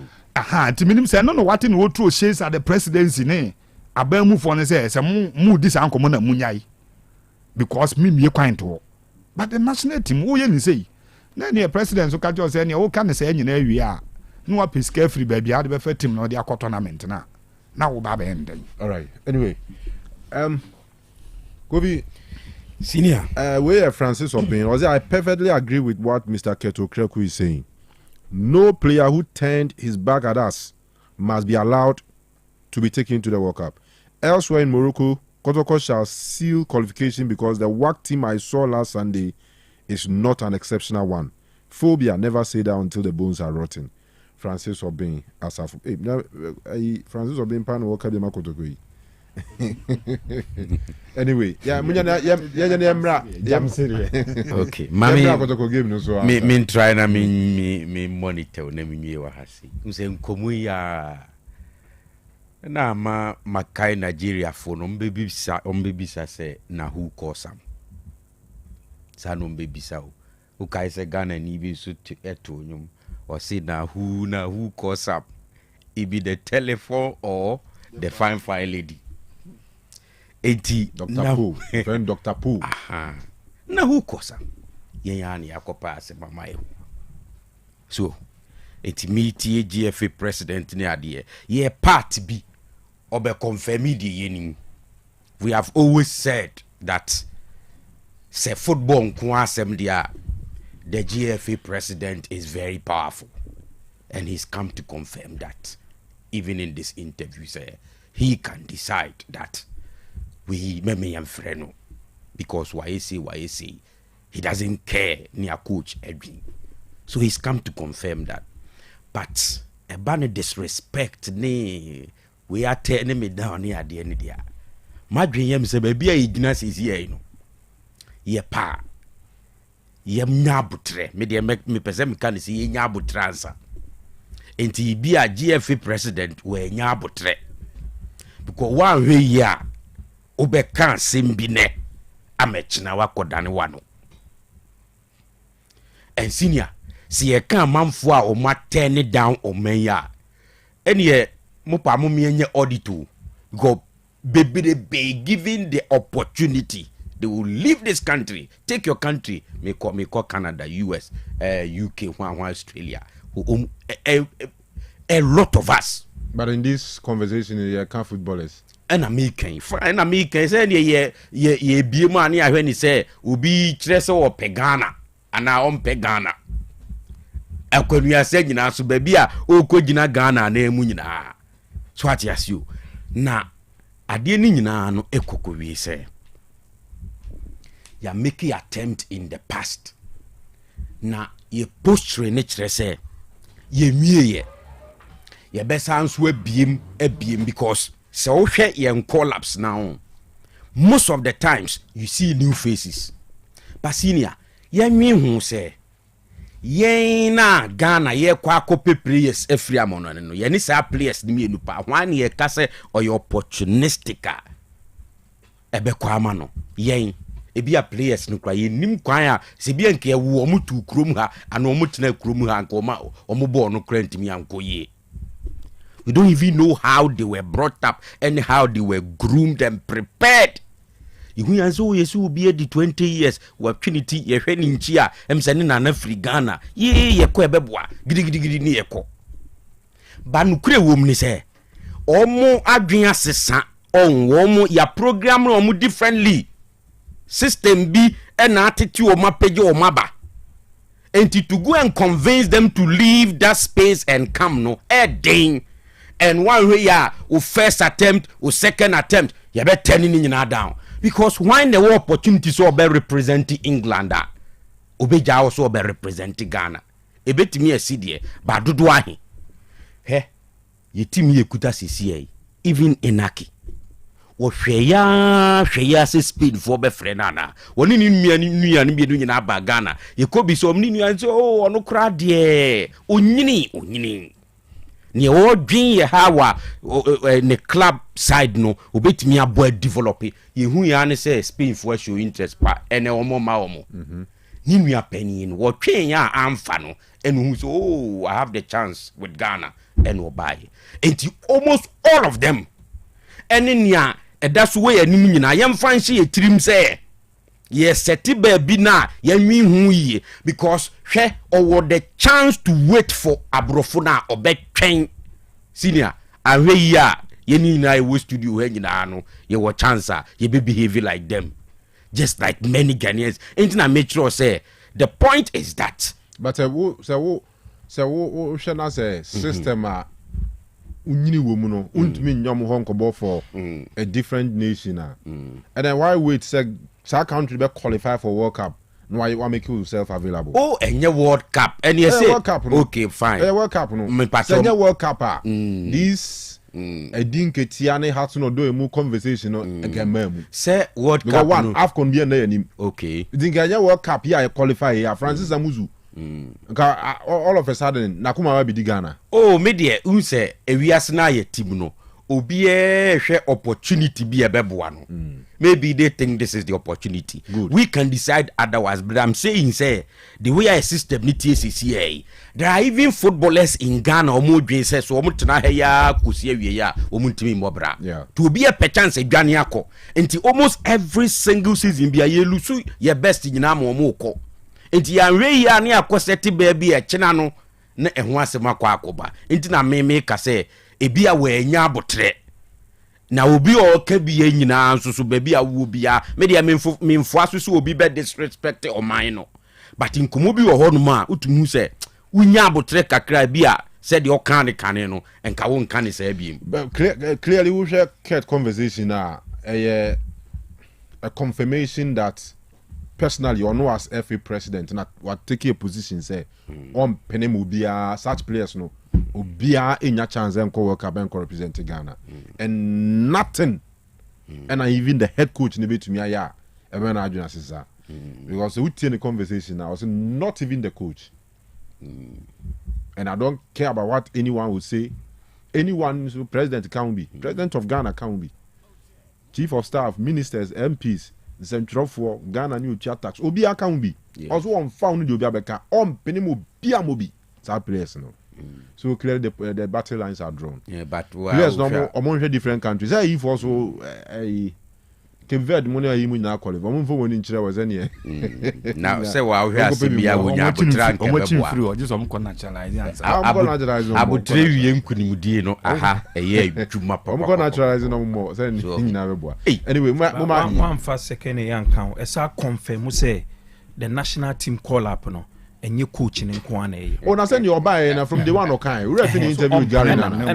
I said the era now you mark coaches nko aye selection no is over. Remember that interview? Emu hona no sa ko ye interview bi a o sa contradicting no ho.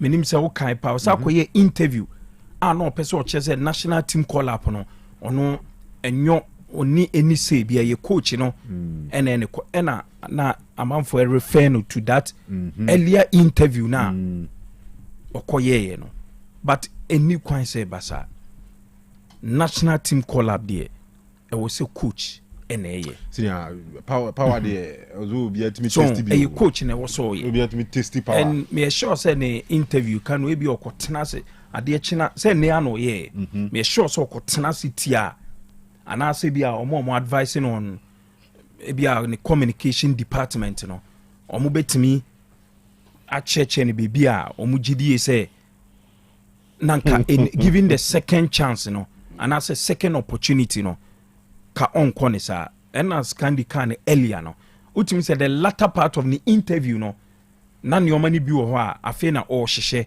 as afi na unya ko be twist nyoma kakra and all because I expose no ama obi ehu say ye be free player bia wo Black Stars ni ma e bi ono free way but eba sanso a Kanu MY national team MY Black Stars at all. If the FA president is saying what he's saying, why will he put his brother-in-law Emmanuel Tegu, who was an equipment manager for under-20, now living in the UK? Was it his kids not holding UK permanent stay or citizenship? Are his kids not UK citizens? George, you are fair. George is free USA. George is say. Anyway, we many facts about. Yeah. So say questions no. I will be questions. But rhetorical. Rhetorical. Good. It's questions are. No answer man. A bit to me about sir. Say what facts no kwa no betumi aka BBC but many facts at the moment. Okay. However, so chese ket makra no UK for. You get it.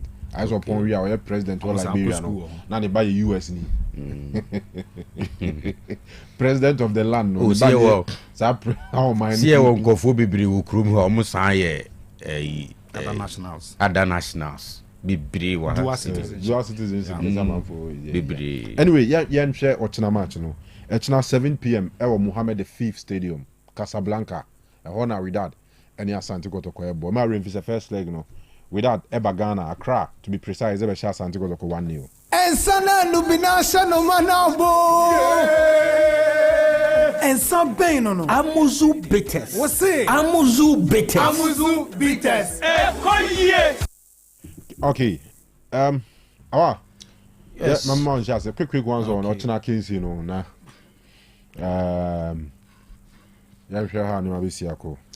Okay, Mamincha, Mr. Richmond Selom, aka Fufu, Oko Cultural Center, or your head of section, or pottery, and a ceramic department. Ti Mamincha no. All right. On fire show in Niagara, baby, or muti show in panty, Mr. Richard Selom, aka Fufu, ye chow emri. Kanu Kotoko ama return leg, you know. I very difficult at the moment. The anyway, reason being that 19 minutes ago. 19 minutes ago, and at work, I confirmed the signing of Hakim Ziyech. Yeah, me per se. But China no more. Yeah, some player never China Mobi. No, he might have been maybe a special them. dispensation. He might have been with them na announcement na.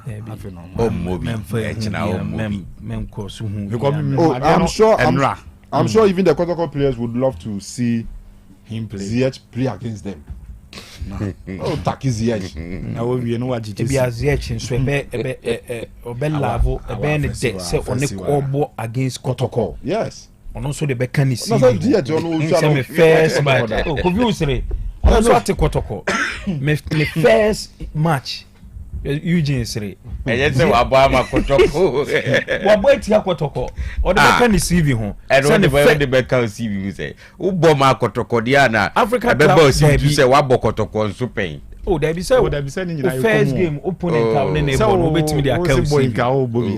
The opportunity or Johnny Sivia. The first game. This is our picture omuyusu na. So on the clubs always see a camera mo pen no. And oma ye your mo ya bobo dan ho na. Oma connecting the first one no SC Heerenveen Holland. And then we free call FC 20. From 20 to Ajax to Chelsea to Galatasaray and sana oko Al Duhail and UAE Qatar. Qatar. Yeah. See, Obafie are joining with that. After say, any better Hakim Ziyech and a trophy so Wajiji Champions League. Champions League. What is Champions League? Yes, Chelsea. 2020 and a Europa League and a Club World Cup. Hey, FIFA Club World Cup. Dada no, Dada no. I was sending in the now. A new table of men have ever pambi. Holland for no league, you know, shield in the area. Abobra. We bet much about $200,000 a year man too. Oh, yeah, possible. A bit in so without sweat. Solidarity. Sorry. Oh, there be now I could making a big Europe no, but me out of solidarity, obey me. No, not free, but something far less than the other. ZH in his current state beat me up for some clubs in the top 5 leagues.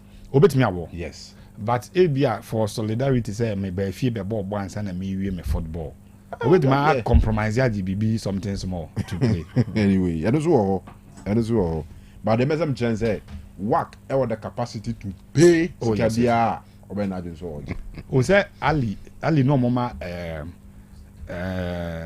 Fiso Masimani around 300,000 and on promises says even the Champions League no man $1 million. Now on the contract him.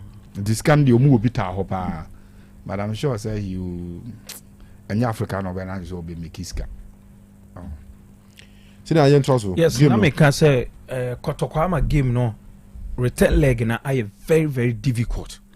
Kanu keye na first leg no Kotoko enya draw and I say umunya a slim win. Ede ko Morocco mejidi se ka the approach no ebe different. But in this situation no very difficult game. The chance was say Kotoko eko na umunya early go na a unsettled work for no. And Kanu ye nyina anim North African teams no. So only omo ebo especially ewo omo home the pressure from the fans and even on the field of play Kanu omo mombe try say at the early stages no e was so mutimi nya goal so that game no ebe very very tall order at the amount. And so we hear the two teams in the performance in the first leg now clearly Kotoko ebo very good game. But work for no HS ebana African competition especially in recent times or more experience at the chain Asante Kotoko. The ama game no I more difficult cry the performance and I say record of Ghanaian clubs especially ewo Morocco.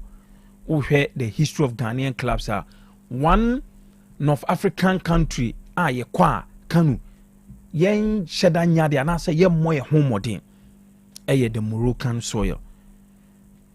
The 20 times Ghanaian clubs ako Morocco nyina Kanu ye lose mu 17 and ya draw 3 just 20 times no Ghanaian club bi ani ho a wako Morocco akwa any Moroccan club utie anase wo hu sa record we kran Kanu me sure say ebema uyema show say na mekan ke bi akotoko ehia a draw to qualify anase wo mu hia resource bi a omu lose kra betime de o ma qualify a ka ebema hope no akosoro pan yi. So for me game no nipa bebre ebe right Asante Kotoko off even kakra na omu wo hope ejidi say in football bibia ebetimi esi no Kanu enokra no they will still tell you say going to Morocco to beat WAC and be difficult but ebia Karim Zito menim say wahwe the last 3 African matches are wabwa even from the time with Dreams FC. We said the last trip no at Dreams FC or Africa no, was against Zamalek. What kind of game now? Kotoko Dreams and Zamalek Echo ball 0-0. A return leg Zamalek for Baha or Mobeshe Asante Kotoko. Before that Dreams Echo Stade Malien and also me sure say nani pa bebre na no ehunu say game no a very difficult game but omo ko share omo e wo honom and in the last game e Africa which is for Kotoko against Kwara no omo ko ye ekowini and in the last 3 away games Karim Zito lead a club akwakobo Africa no can we win 2 and we draw 1 against Zamalek nti me sure say bia no being the our lead team no edi akono and no betimi a guide no amano some more hope and as a confidence going into the game but Kanu it is always going to be a very difficult game for Kotoko.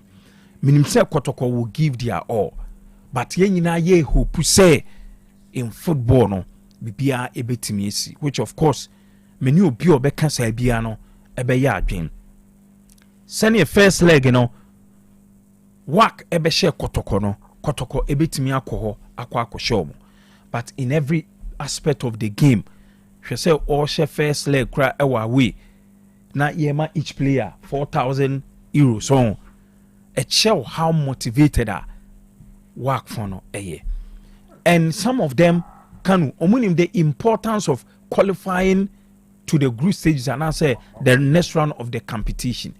And for me, WAC ahead in terms of every aspect of Ochina game, no. But still, let's hope and see. Sebia Kotoko ebetimi akwako perform magic and answer wonders. Bia say who the miracle of WAC and also say na adding. Me sure say Bebrina right has to folk off. So muntimi nyahwe, especially looking at the number of minutes or more boy na haso folk enche go by DNC BBC ema enya the miracle of Elwak enya the miracle of Obuasi sa the haso folk any friends Ethiopia fui echia ya and also sa St. George's of Ethiopia ihuye Kotoko aye miracles ewo Africa several times at those days in a more muji omudi ebe the club of the century. So bibia betimi esi but Kanu it will be a difficult game for Asante Kotoko ewo Morocco. All right. So Kanu this time it was always difficult.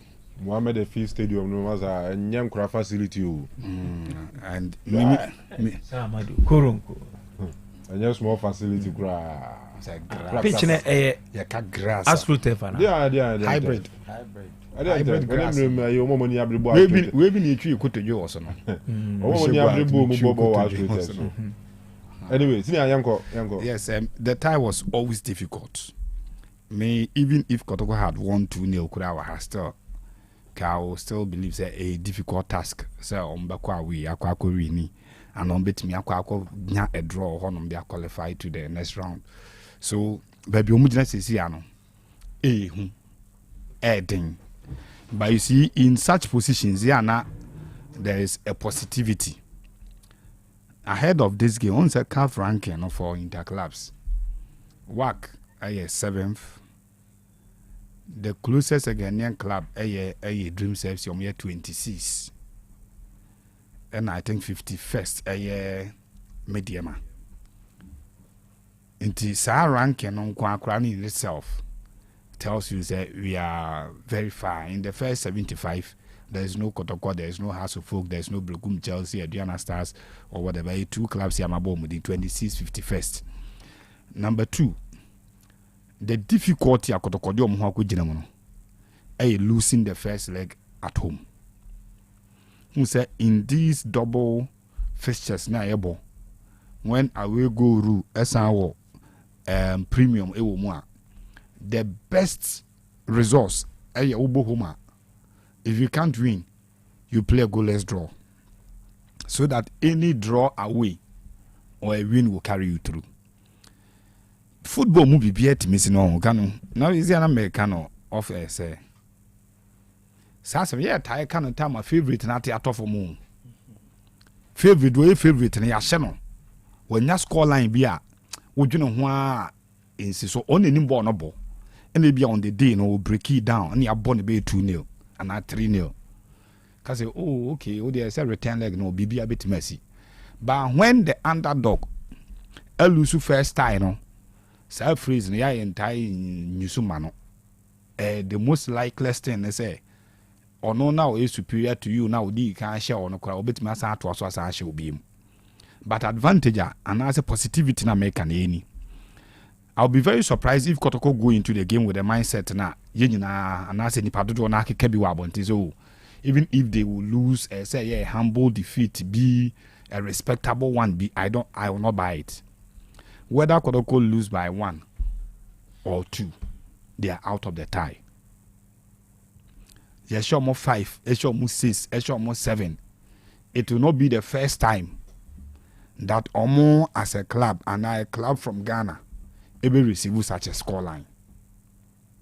So Omo fa a game plan that's a win mentality to win the game. Ne ye ko ball goes no buying near she 2 be and 3 be or sure half goal kura with him. A ball draw kura with him. They should have a very good tactical plan, have the confidence to go into the game and play. So, but no, we are sure 4, we are sure 5. In quote, quite humiliating though, but we free time when man qualify. And now come near more, so near sure 1 quarter still away from. So they should open up or have a game planner. You said they have gone there to contest in the game. And yet to say what but as a game plan and say you want to manage the game and come out with a defeat via a man for Bejatum. Whether yempo ahead of the tie no yebebo Kumas Accra de no. Na nipadodo pa no adwene mu no and they say club a friend no a year work ebe qualify ahead of Kumasi Asante Kotoko. Kotoko ko game against work. Double header no kabuma. A lot of people who have followed the game recently will know say club no ebe qualify no moko. So for me, work qualify ahwinsi Kotoko mum timi kwaye the unthinkable and the BBSC. So they should have a game plan, go into the game, play as men. Sometimes we on bema bibrinzwa and you boot to them. But they should not just go there with a plan to go and play a game I manage. They should stand up and be counted. I'm fan so now say 5, 6, 4. Then away from him. Obi. Video me who Kamara omo. Goalkeeper Kamara. Even though we are suspended for the game no. Still I will to Kwani. Koloko supporters koi. What's the Kotoko the support? Aye. Supporters. Aye. Maybe your supporters say you sure. So better stands more. I don't mean tra bench. What do you mean tra bench? It was better a honor. Yeah. So what I was telling he off NS, it could probably help be he say be an or my BVA. You're trying to take it to the BVA. So, auntie, woman, it's not fear. I waste. I waste. Why have grass or banana some watch? I waste. Nye waste. Because I would be a confirm say no more trying to take it. What his name? You're trying to take it. San Max. Hey, Tenafia near Banana, some of your best of one. San Max for say, Namia Dumois. Ochina 24th no. Omo activation. Ewo pechi nene ninchado hunina. And I 25th. Omo free health screening and you dinner. 25th year Saturday.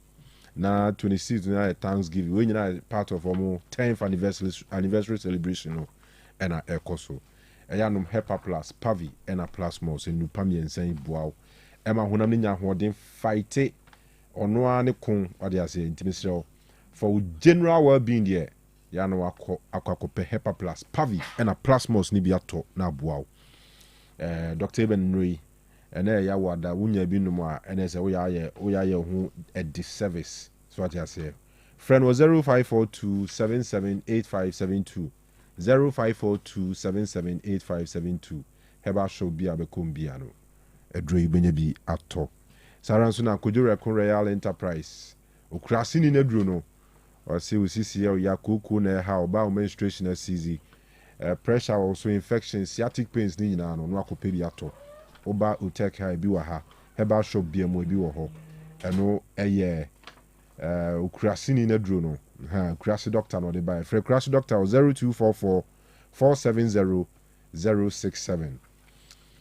Yes, Nana Jedu Kumanin amachi bare hene nana piao nana ya cha na nwumre. Kofi bacho yemwie Mr. Debra so chemist. Oh, Mr. Debra.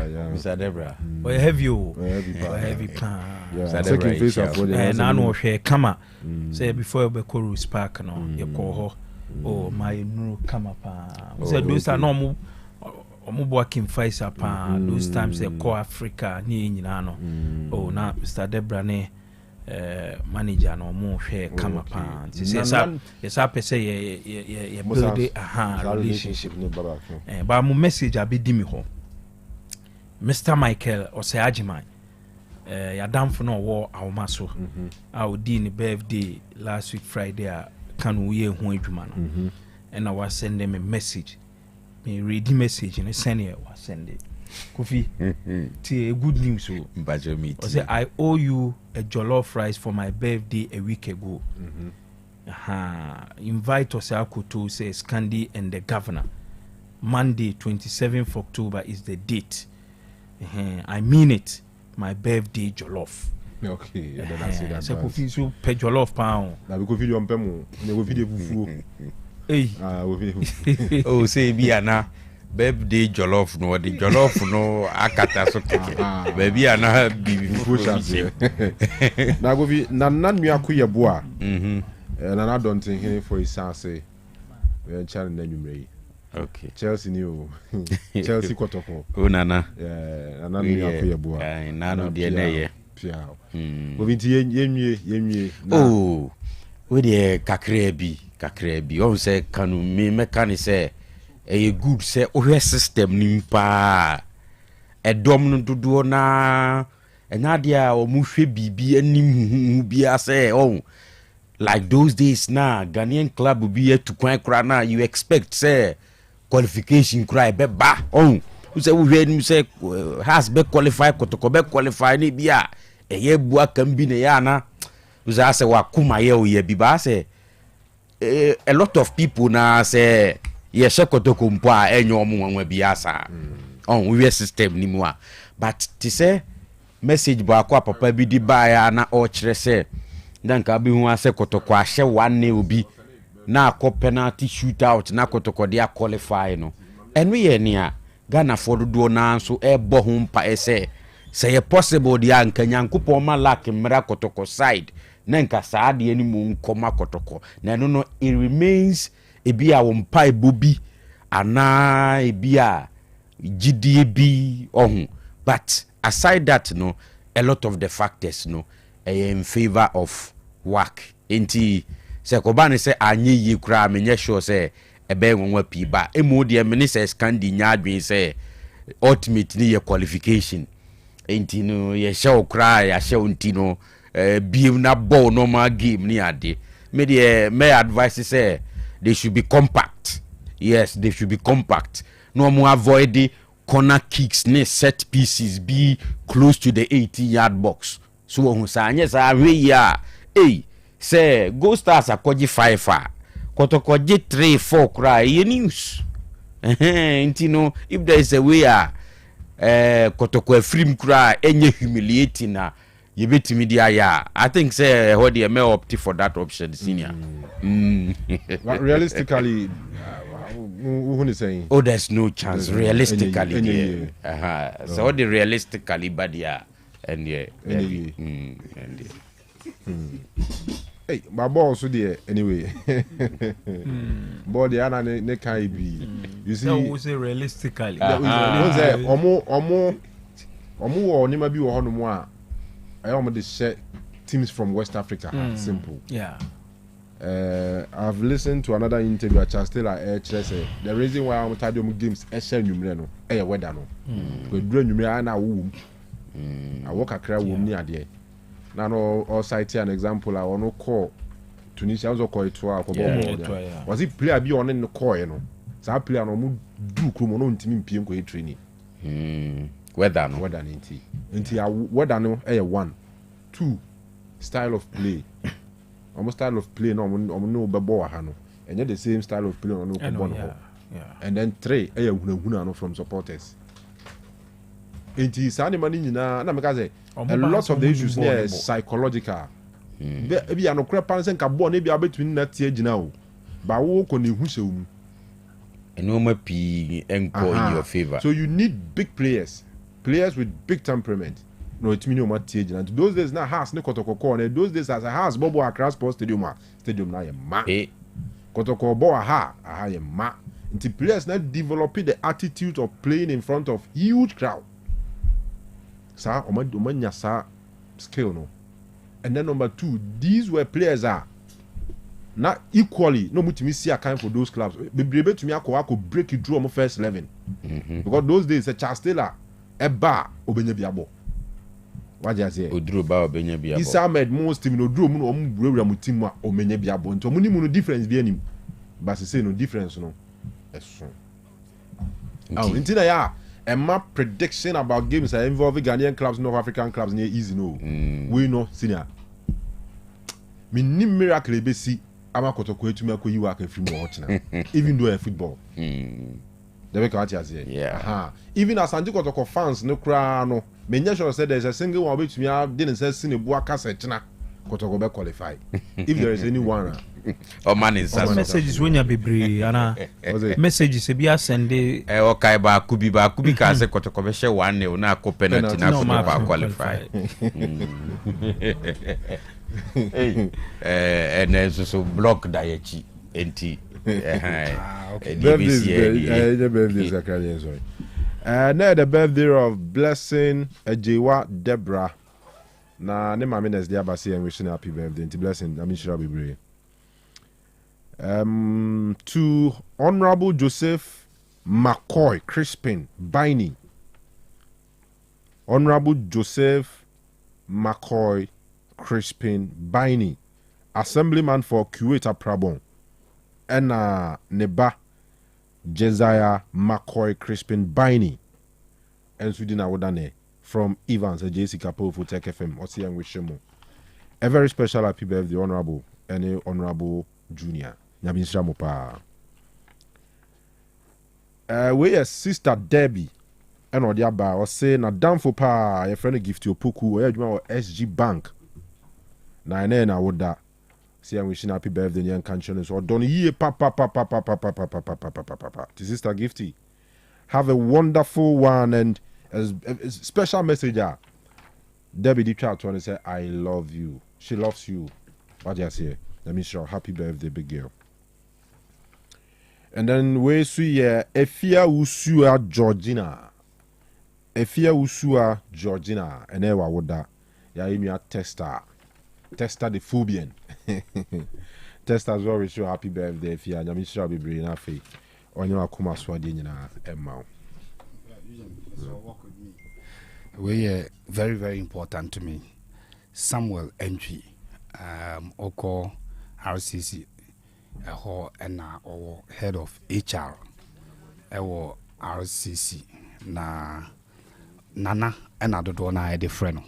Don't want a friend Nana, head of HR, and Kanu, or Hena, Ebi Abe kind of Kakra, Macontano. Time I'm living here na. Yeah, I'm a near my near our so nifi and I acquire na oko RCC on the head of HR. Okay. Tinana, happy birthday. If you the Bracco Junior in a friend. I see. And none now for friend Nana, but Nidi Ankasa Samuel Entry. I will call RCC on the head of HR. Nana from me and all sisters in maybe movie in our fee. More fast and also I'll go for what is Achadie and a Kwame. Almost in fidi so near wish you happy birthday. Nyame kwaso nchirawo no kokura mu na ne mapapi aka wani nyina no o mi kwan fanka. Happy birthday Nana. Okay. Eugene yankwe na wenso happy birthday to Aisha Abdulrahman. Oko School of Paragon Educational Complex wo Mase. Na we every ni parents ho ne father ye Abdulrahman and ne madam so friend Azumi. Na omo say may the Almighty Allah bless you. Nti Aisha Abdulrahman Oko School Paragon Educational Complex Mase Mote Antwa ti ne o parents we show happy birthday. Eugene Abwaji kumu se china kotoko be yiwa be shegwa ke yina frim. All right, it's young training every day. Football. Yeah, the best we can do is better analysis, near draw conclusions based on the realities around the game. What I said, the archive spiritual and other issues need more. If you are done, who from Sekotoko anyone away. By the paper so dear. Any cry in fa ball when you are the engine so the archive. But yeah, we share Santuko team all the best.